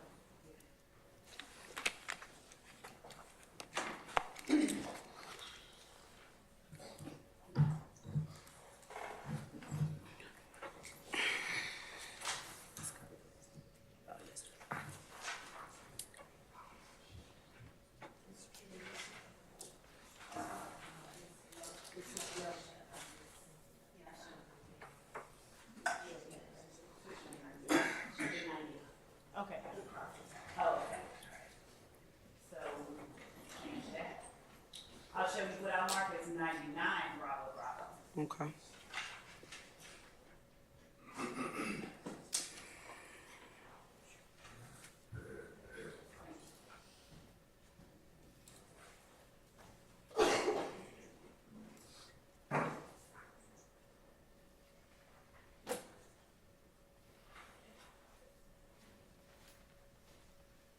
You recognize State's Exhibit 99 Bravo Bravo. Yep. How do you recognize it? It's my police resume. Okay. Is that a fair and accurate copy of your resume detailing your Yes. experience with law enforcement? Yes. Your Honor, the state tenders State's Exhibit 99 Bravo Bravo as evidence. I object to it as evidence, Your Honor. Do you know what this is? CB. I see it. For the purpose. For the purposes of determining foundation, do you have any objections to that? Yeah. But it was not tendered as that. It said the evidence. Object. Tendered as. I tell you, I'm going to admit it for the purposes of foundation. That's and only that. Okay. Thank you, Judge. All right. Have you received any recognition during your time? Did you receive recognition for your work while you were in the gang unit from any sources? Yes. Would you please tell the jury about those? I don't remember what maybe it was. Thank you. 2013, I was the Atlanta Police Department's Officer of the Year. 2014, I was Atlanta Police Department's Investigator of the Year. 2016, I was Atlanta Police Department Crime Fighter of the Year. And just throughout my career, you get little Officers of the Month and Investigator of the Month, but those are the main three. And when you got those awards, tell the difference between the Officer of the Month, Investigator of the Month, or Officer of the Year. What's the difference between the two? Well, the one is for the month, and the yearly. Okay. No, the yearly ones are department wide, just your cumulative work for the entire year. They like to recognize who they want to recognize. Have you ever testified in trials in Fulton County? I have. Have you ever testified in other counties at Yes. trial. Have you ever testified and been qualified as a gang expert in Fulton County? Yes. Have you been qualified as an expert in any other county besides Fulton County? Yes. What county? DeKalb County Do and you- Clayton. I'm sorry. Please go ahead. I'm with Clayton County as well. Do you know how many times that you have been qualified as an expert overall? I didn't do a lot of trials, so I'll say roughly 5 to 10, somewhere in there. And during your time with the Atlanta Police Department, were you deputized by Fulton County as well? Yes. And what did that mean? Being deputized basically gives you police powers throughout the entire state of Georgia. And was every gang unit investigator or officer also deputized by the Fulton County Sheriff? No. So how did you get that designation? I don't know. Maybe our investigations kind of went outside of the county of Fulton, so we asked and got permission from the sheriff, and the sheriff deputized us. How often did your investigations take you outside Fulton County? It varied. I mean, quite a few times. And did the information you gathered when you did investigate matters outside of Fulton County at all contribute to your gang intelligence knowledge base, if you will? Yes, they have. Did you get information during those investigations that was not accessible to the general public? Yes.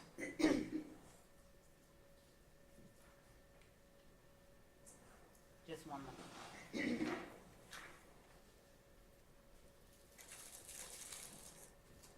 Your Honor, at this time, the state tenders Ms. Gaither as an expert in the area of criminal street gang investigation and identification. Just one moment.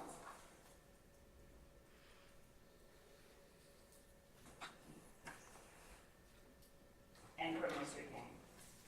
What are the witness? Mr. Steele? Anyone else? Let's see. Mr. Weinstein? No, Your Honor. Mr. Matthews? No questions, Your Honor. Ms. D. Williams? No, Your Honor. Mr. Sharp? Do you wish to voir dire the witness? Yes? No, sir. Okay. All right. I missed anybody? Mr. Gardner. Huh? Mr. Gardner.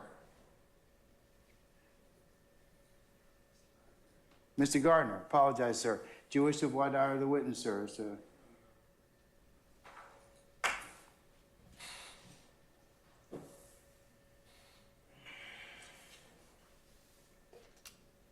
What was the designation you'd like to have her?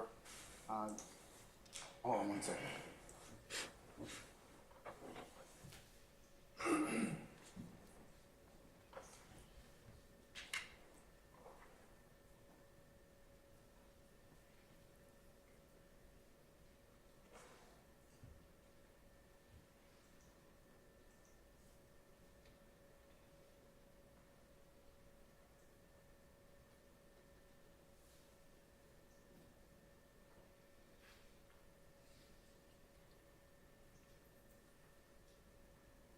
Okay, hearing no objection, the court will designate Ms. Gaither as an expert in the criminal street gangs and investigation and identification.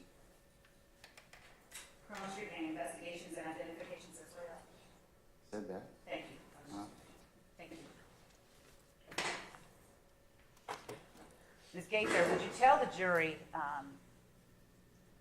how many criminal street gangs you became aware of during your time in the city of Atlanta while you were working with the gang unit? How many did you recognize? Do you even have enough? I don't. There were quite a few what we call hybrid gangs, which was like neighborhood gangs. And we slowly began to see a lot of the neighborhood gangs either fade away or migrate to the traditional national gangs. And what is the difference when you say hybrid gangs and neighborhood gangs between that and traditional or national gangs, as you call it? The hybrid gangs were more loosely formed. It wasn't a lot of structure as far as ranking and bylaws that they followed. The traditional gangs had more of those characteristics. The hybrid gangs were just initially neighborhood guys just committing crimes, really. But the national traditional gangs had more structure to them. What did you use, or what distinguished a group of people standing around wearing the same colors, speaking the same lingo, even using similar hand signs, from another group of people that you classify as a criminal street gang? If both sides are standing around claiming a particular gang and committing criminal activity, then they're considered a gang. And is it necessary that the people who are in the group you classify as a gang, that they be committing criminal street gang activity in order for you to classify the group itself as a gang? Sir. The law comes from the court. I'm talking about her and the way that she carried out her investigation, John. Under Olson versus State, which was decided 6 weeks ago, it's irrelevant with the APD policy. I did not have policy, Your Honor. The jury has to gauge this witness. I'm going to overrule your objection, sir. You mind repeating that, please?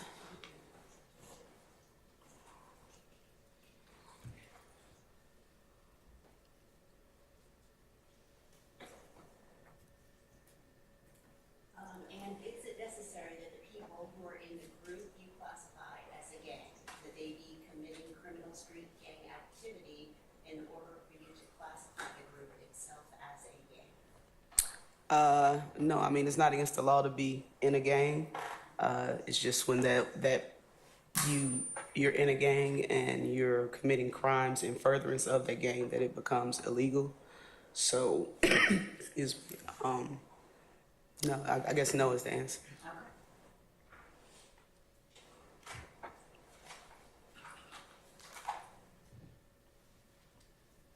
When did you first, what were the gangs that you first noticed when you did begin to recognize signs of gang activity in the city of Atlanta?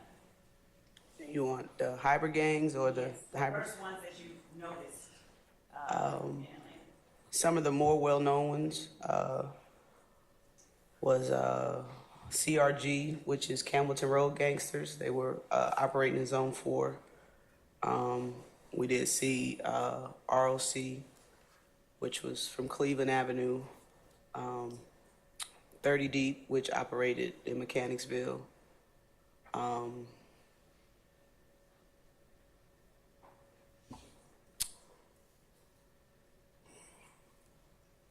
Red Cartel, which was from Cleveland Avenue as well. Jack City, which was Jack City Boys, which was I believe that was Thomasville neighborhood of Atlanta, excuse me. MDC, which is Most Dangerous Clique. They were out of Zone 1. Just off the top of my head, I think those are some of the larger ones. What year did you start noticing or seeing signs of those particular gangs? Maybe 2008, 9, but I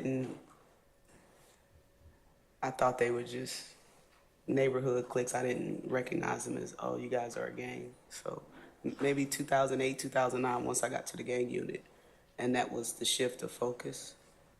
And what happened to cause your focus to shift on looking into these groups further?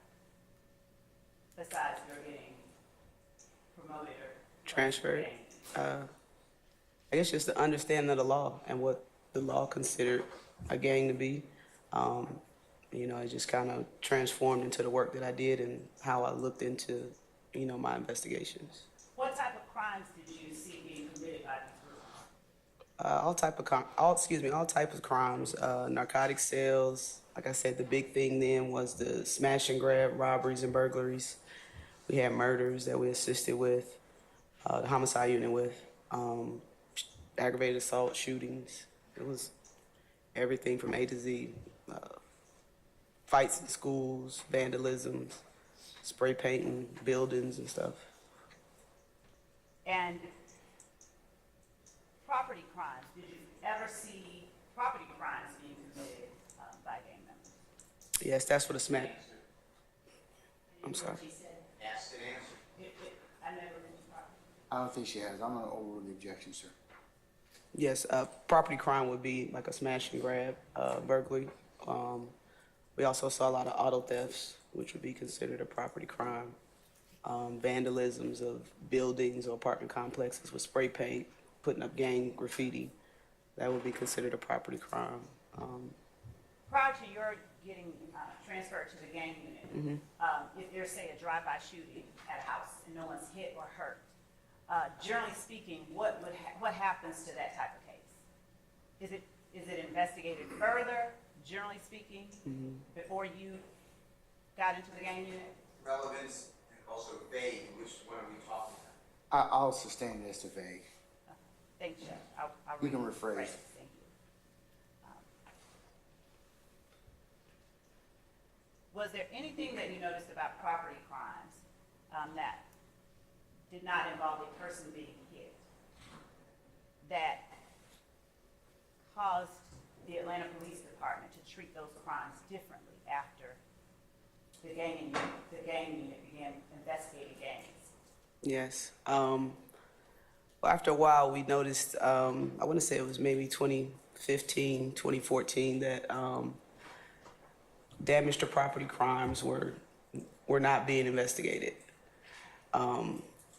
So we would get some drive-by shootings at residences, and if no one was, injured during that shooting, a police report would be generated by the responding officer, and it would be classified as a damage to property, whether a window was shattered or a car window or damage to a home or a door, it would be classified as a damage to property.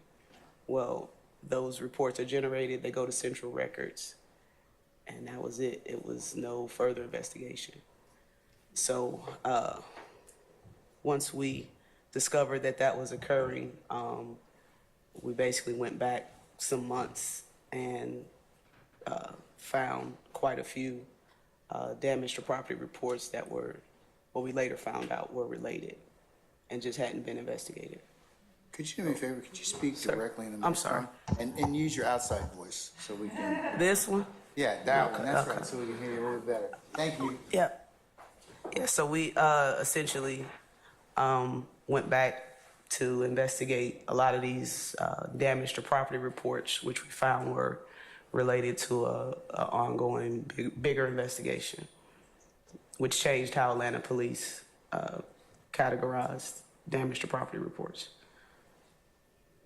Did those damage to property reports mainly involve shootings at residences where no one was actually hit? Yes. The ones that we were focused on, where it was shots fired calls or residences shot, if there wasn't a person necessarily like standing in the window or standing on the porch, and it was just, the property was damaged, that's what the crime would be a property to damage to property, and it wasn't being investigated.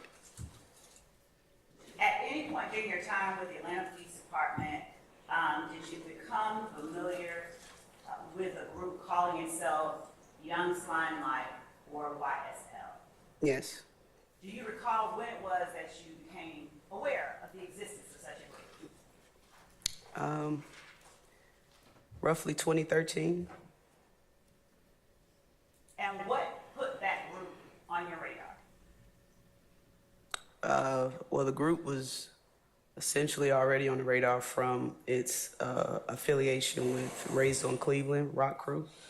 And we began to see the members who we had previously identified as members of Rock Crew were now claiming YSL Young Slime Life.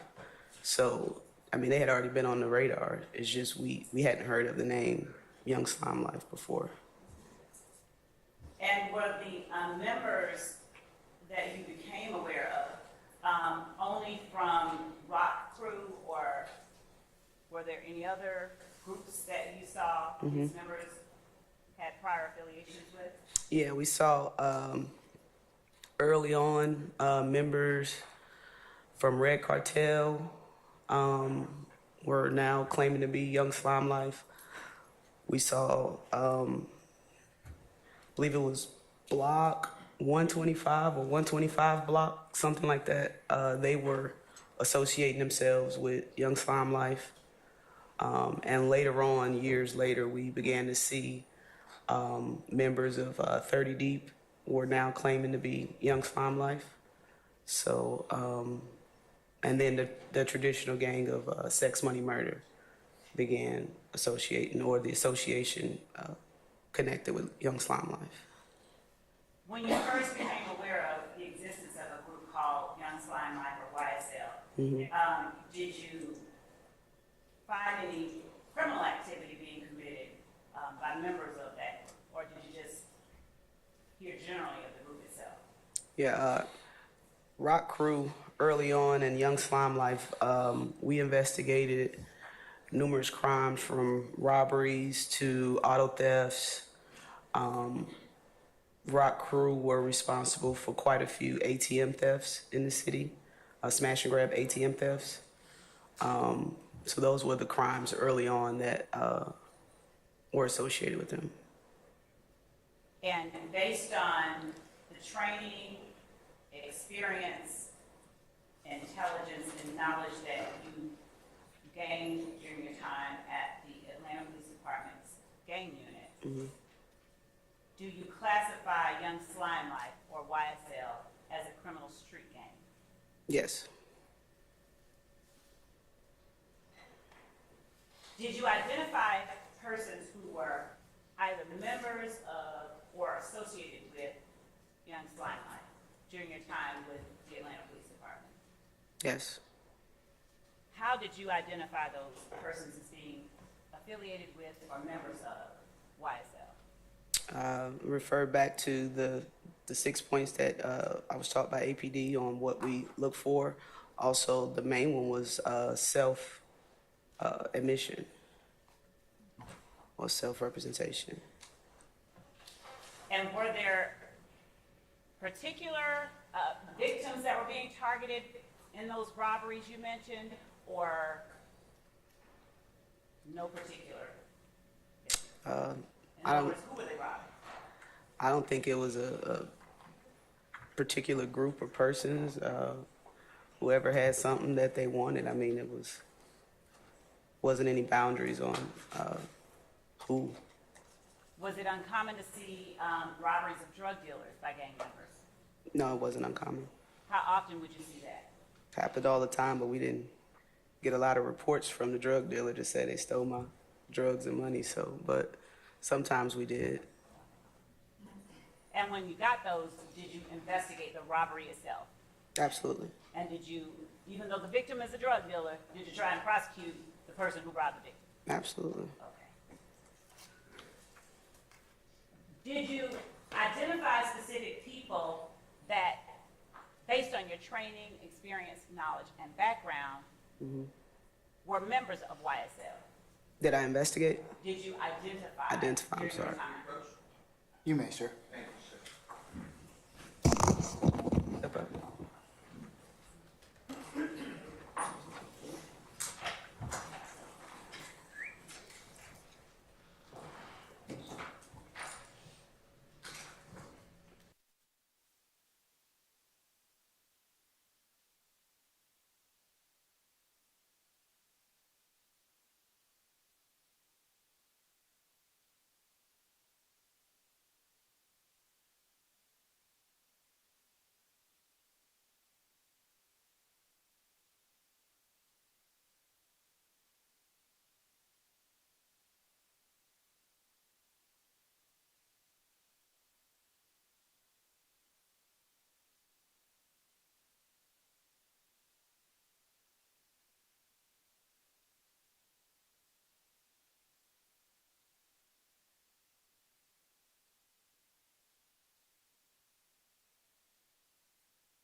investigator, during your time in the Atlanta Police Department gaming, did you identify any of the people in the courtroom today as members of the criminal street gang, Young Slime Life, or YSL? Yes.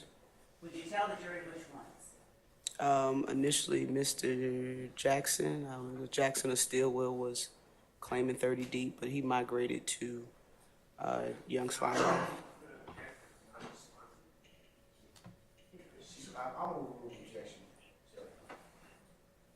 You may go ahead. He eventually migrated to Young Slime Life. When I first met Mr. Williams, incident occurred, I want to say it was maybe 2012, 11. That is when. No, just. Okay. Just I apologize. yes, no problem. Mr. Williams and Mr. Jackson was Stillwell. And by Mr. Williams, what first name? Jeffrey.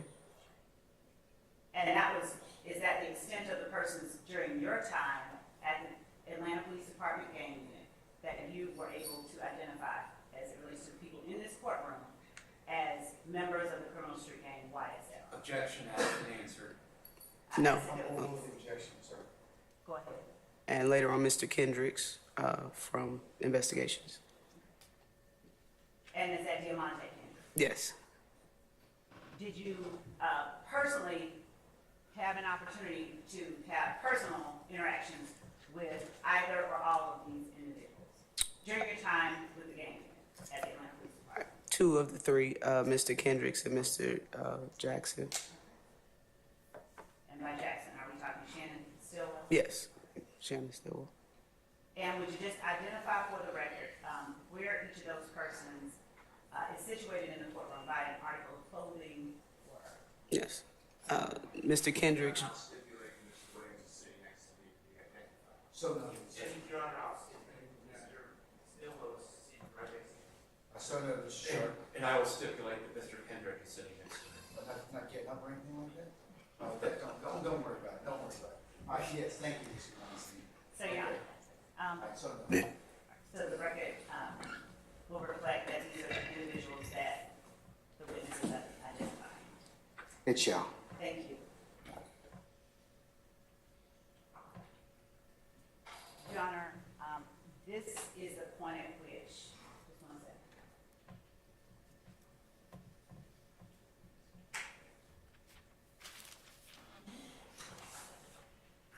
Let me also ask you, did you ever have any interactions with a Walter Murphy? Yes. Did he go by the name DK? Is that the same Walter Murphy we're talking about? Yes. Did you identify Walter Murphy as a member of the criminal street gang, Young Slime Life, or YSL? Yes. And what about Trontavious Stevens, who may have gone by Tick or Slug? Did you ever have any opportunity to interact with him? Yes. And did you, based on your knowledge, training, experience, and background, determine whether or not he was a member of the criminal street He gang? being who? Who, madam? Trontavious Stevens, my apologies. Yes. As a member of the criminal street gang, Young Slime? Yes. What about Helen Treadwell or OG Denver? Yes. He's also a member of the gang YSL? Yes. And what about Antonio Sledge or Moncton? Is he also a member Yes. of YSL? Yes, ma'am. Quindarius Zachary or Lil D? Is he also a member, based on your training, knowledge, and experience, of the gang called YSL or Young Slime Life? Yes. Demekion Garland, is he also a member of the gang or criminal street gang called Young Slime Life or YSL? Yes, as well as another one. When you, as well as Another gang as well. what is the other gang? 30 deep. What about Demise McMullen or Nard? Did you have an opportunity to classify or determine whether he was in a gang? Yes, YSL. Kenneth Copeland or Woody? Yes, YSL as well as 30 deep. Is YSL the only gang affiliation that you determined for Shannon Stillwell or Shannon Jackson? Your Honor, ask and answer. I sustain the objection. Thank you. And Your Honor, at this point, the state is get into this witness as a fact witness. Okay. Ladies and gentlemen, given that one of your member has to leave, it might be just for an appointment that we already talked about. It might just be better if we just broke and recessed for the day. I can let you just have lunch and just go ahead on and enjoy your afternoon. So what I'd like to do is just recess you all for the day. 1 second.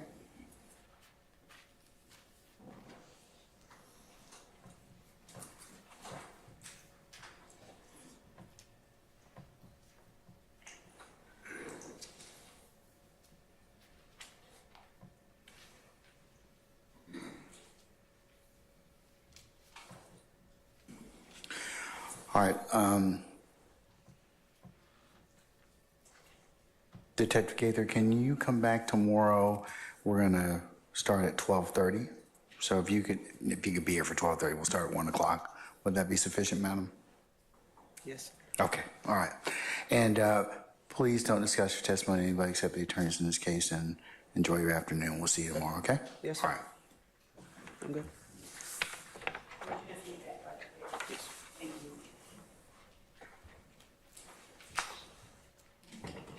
Yeah, good afternoon.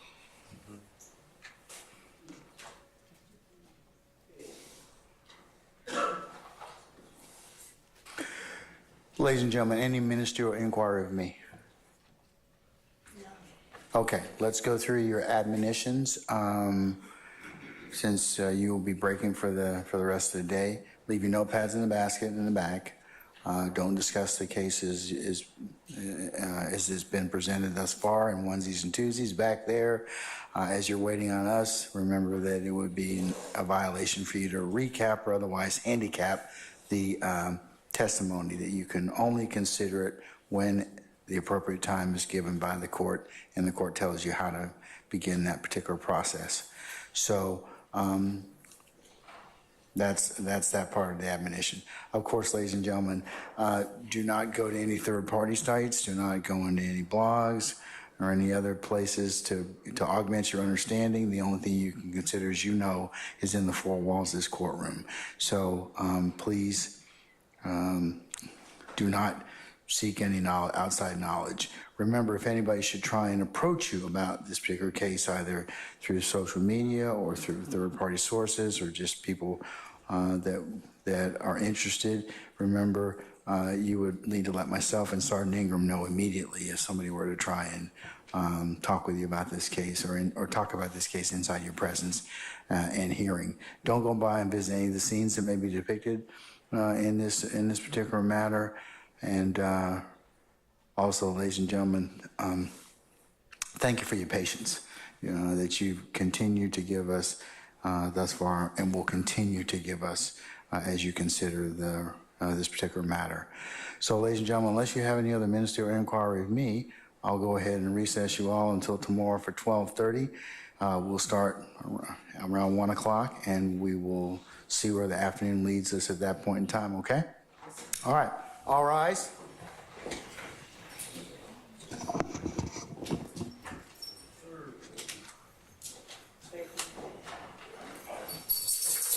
Jack's already.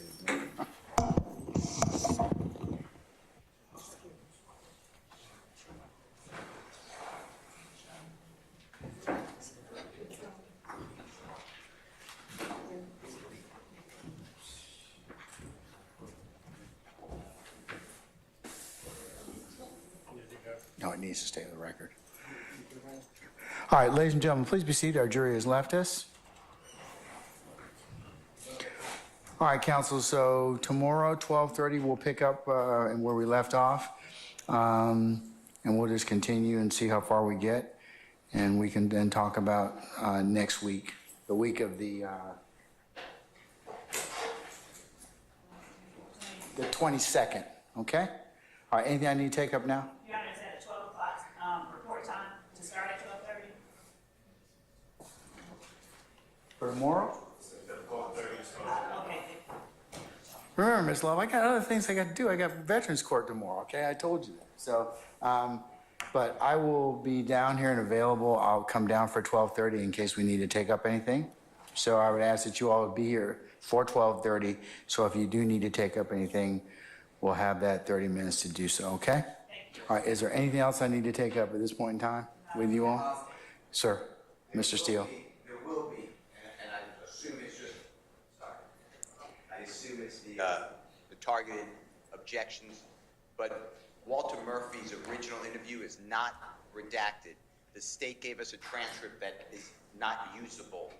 And the only thing redacted is the exculpatory statement when Mr. Walter Murphy, which you excluded already, said that, you know, I can get killed for this, but it doesn't involve Jeffery Williams. But remember I told you yesterday that you were welcome, but you have a differing opinion than Mr. Short does, and you may get into that particular issue. I do, and I appreciate that. And I haven't forgot, and I said that yesterday, so.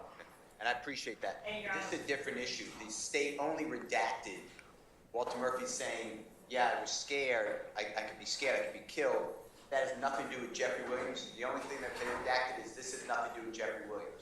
So the whole thing should be out because under the case law you have, which I have to refresh my memory, just remember it was an M case, but since it doesn't apply to any guilty consciousness, and Mr. Murphy did cooperate with the state again a couple months later in August and in February, and then testified that July 17th should not be discussed at all. In addition to that, I was told that the prosecutor questioning Detective Gaither is going to ask questions like, did you ask Mr. Murphy whether he had a gun or whether Mr. Murphy was around this person?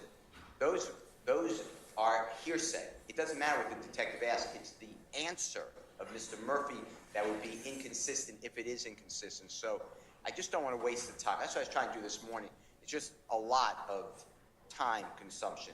So I just want to alert you that I'm objecting again to everything being played the way I think the state is trying to play it, but that July 15, 2015 recorded interview should not, in my opinion, it has no relevance except he was threatened, he felt threatened rather, and then he said it was not due to Jeffrey. So why is that coming in when he cooperated the next two times, which are what the case law says? That's my objection. All right, State, what do you have to say? In response to that, we addressed this yesterday, Your Honor, and it was relating to specifically the search. Mr. Steele does not quite have it right as the court ruled.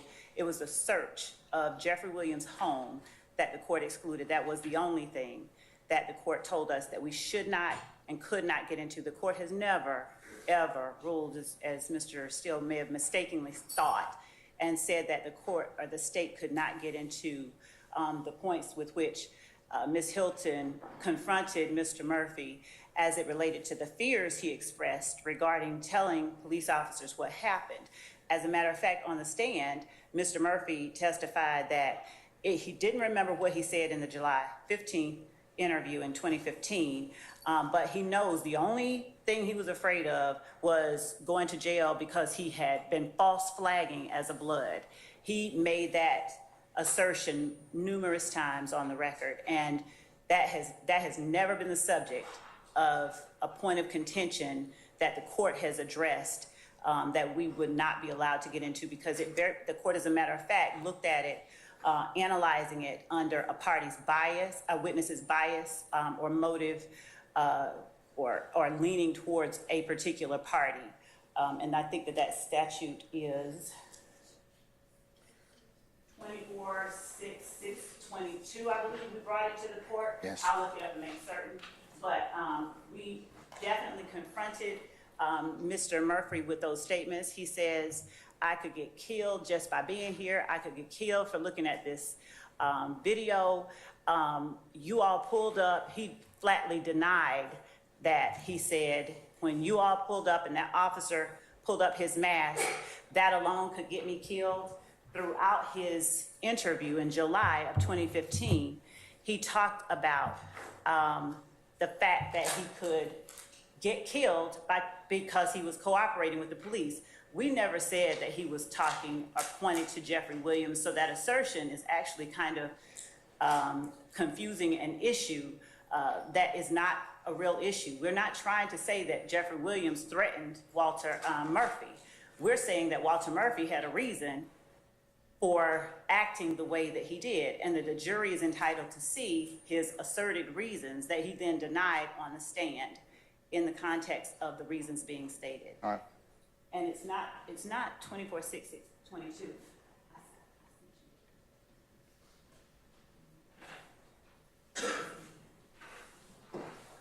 So 6/22, 17.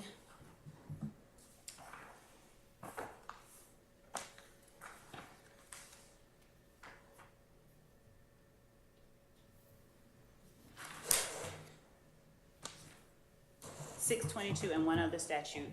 Just one moment. 622 what? 24 dash? 24-6/622. Okay.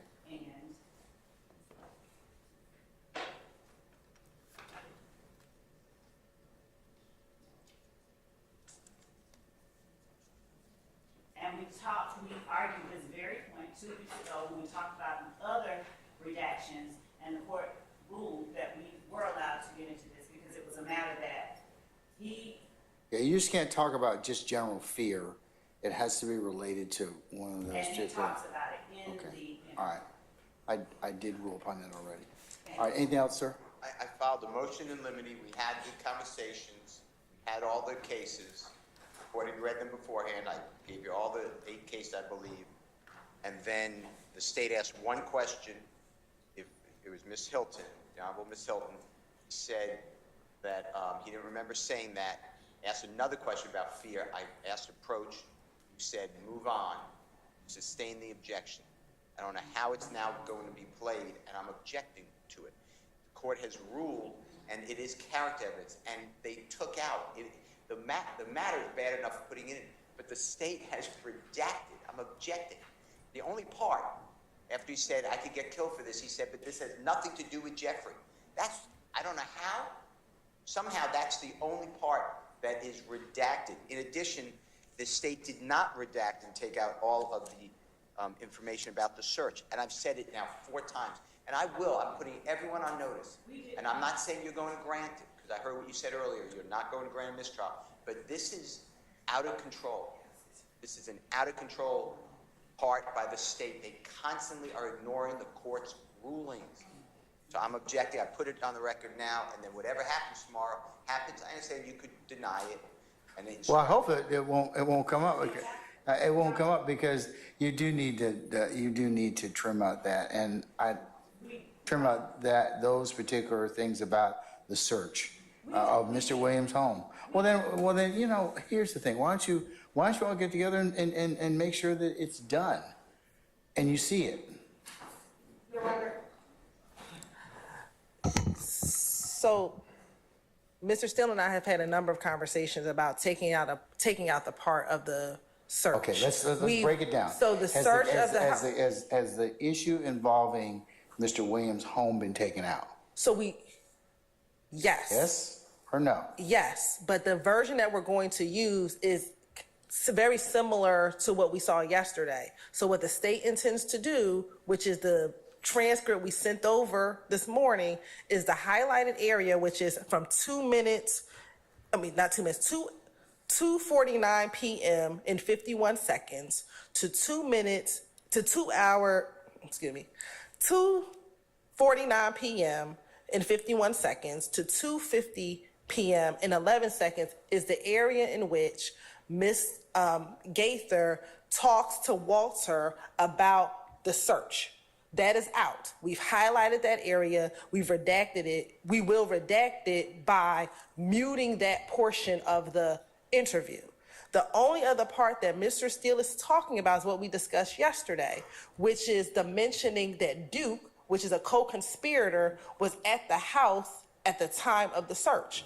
You ruled that could come in, that Duke was at the house, not that can't come in. So the only thing about the search that is there in the July 2015 interview, because I want to be real clear, is that Duke was present. Now, if we need to take out the word search, we can take out the word search, but that Duke was present at Mr. Williams' home on July 15th when DK was arrested is very relevant because that's another co-conspirator who was at the house at the time in which another co-conspirator, Walter Murphy, was arrested. Well, take out the word search. So we can take out the word Take out search. search, Walter Murphy being at the house, Duke being at the house, yes, it would be relevant. So, all right.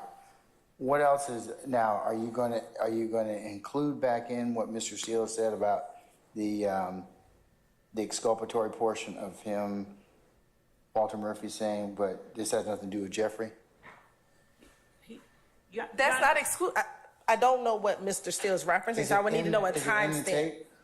I need to know which tape he's referencing, but it's because the only thing that the state is redacting from the July 2015 interview is 2:49 p.m. and 51 seconds to 2 p.m. and 2:50 p.m. and 11 seconds. So is So that- outside of that, the state does not intend to redact anything else. So is that in? Yes. So the only thing based that's on being this. redacted is the 2:49 to 2:50 and 11 seconds? Yes, and then we're going to find this one word search by Duke's name. We are definitely taking that one word out, yeah. So I need to find where that is in this transcript. But outside of that, everything else is in. Can you caucus or gather with Mr. Steele and just make sure that that is done, please? Yes. All right. Mr. Steele, you're going to give it. The court also ordered, pursuant to my motion, the state actually conceded it, that they would not be getting in that same day, that there was a search of a studio, a record studio. Has nothing to do with Mr. Williams. Has nothing to do. I don't recall that.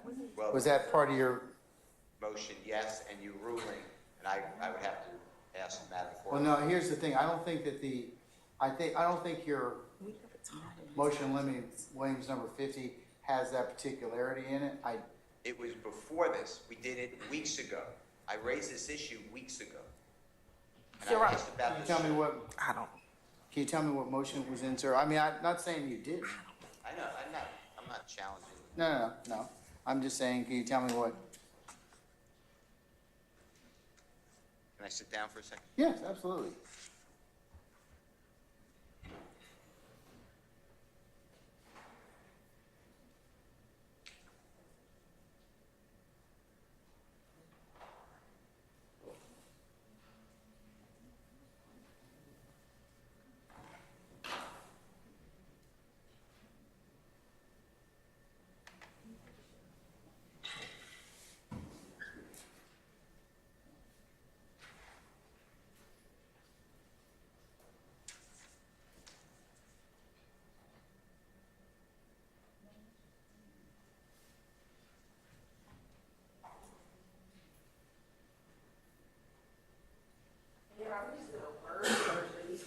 I interview, and we don't see the words. Now, granted, it's not the best transcript, but we do not see the word studio in here. So I don't believe there was anything about the search of the studio in either the July or the August interview. I don't believe we've had any argument, but the record should reflect that we did argue about the studio. But as it relates to the Walter Murphy interviews, unless Mr. Steele can direct me exactly to which interview, I definitely do not see anything about the studio, just doing a rough search of the transcript for the July 2015 interview.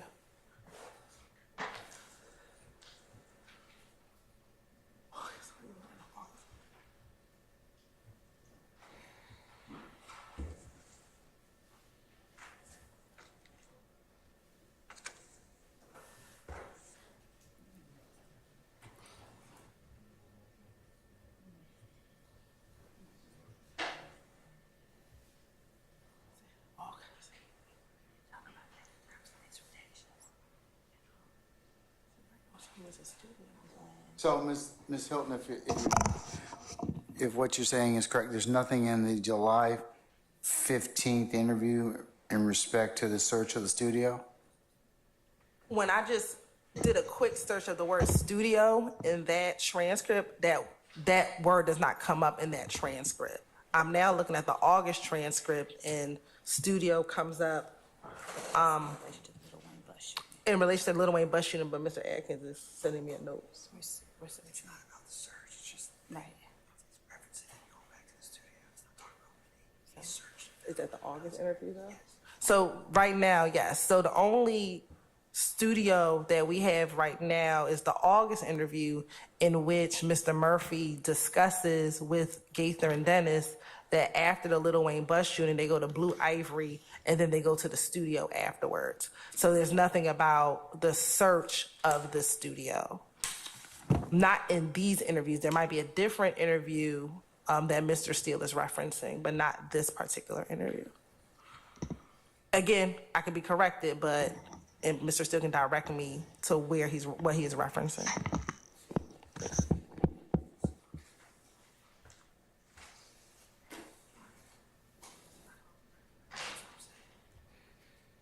Mr. Steele, do you have it, or you able to locate it? I am looking.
We don't have, we're waiting for Mr. Steele to see if he finds it. Yeah, I know. Mr. Steele, you want to check your records? Because I'm not, not to say that I have the best memory, but I don't recall the studio. Say it, but I'll find it. If you find it and send us a group email about that, Absolutely. that'd be fine. Okay. All right, anybody else? Okay, we're in recess until tomorrow. If you could be here for 12:30, I'll take up anything prior to our jury's arrival at 1 o'clock, all right? All right, we're in recess.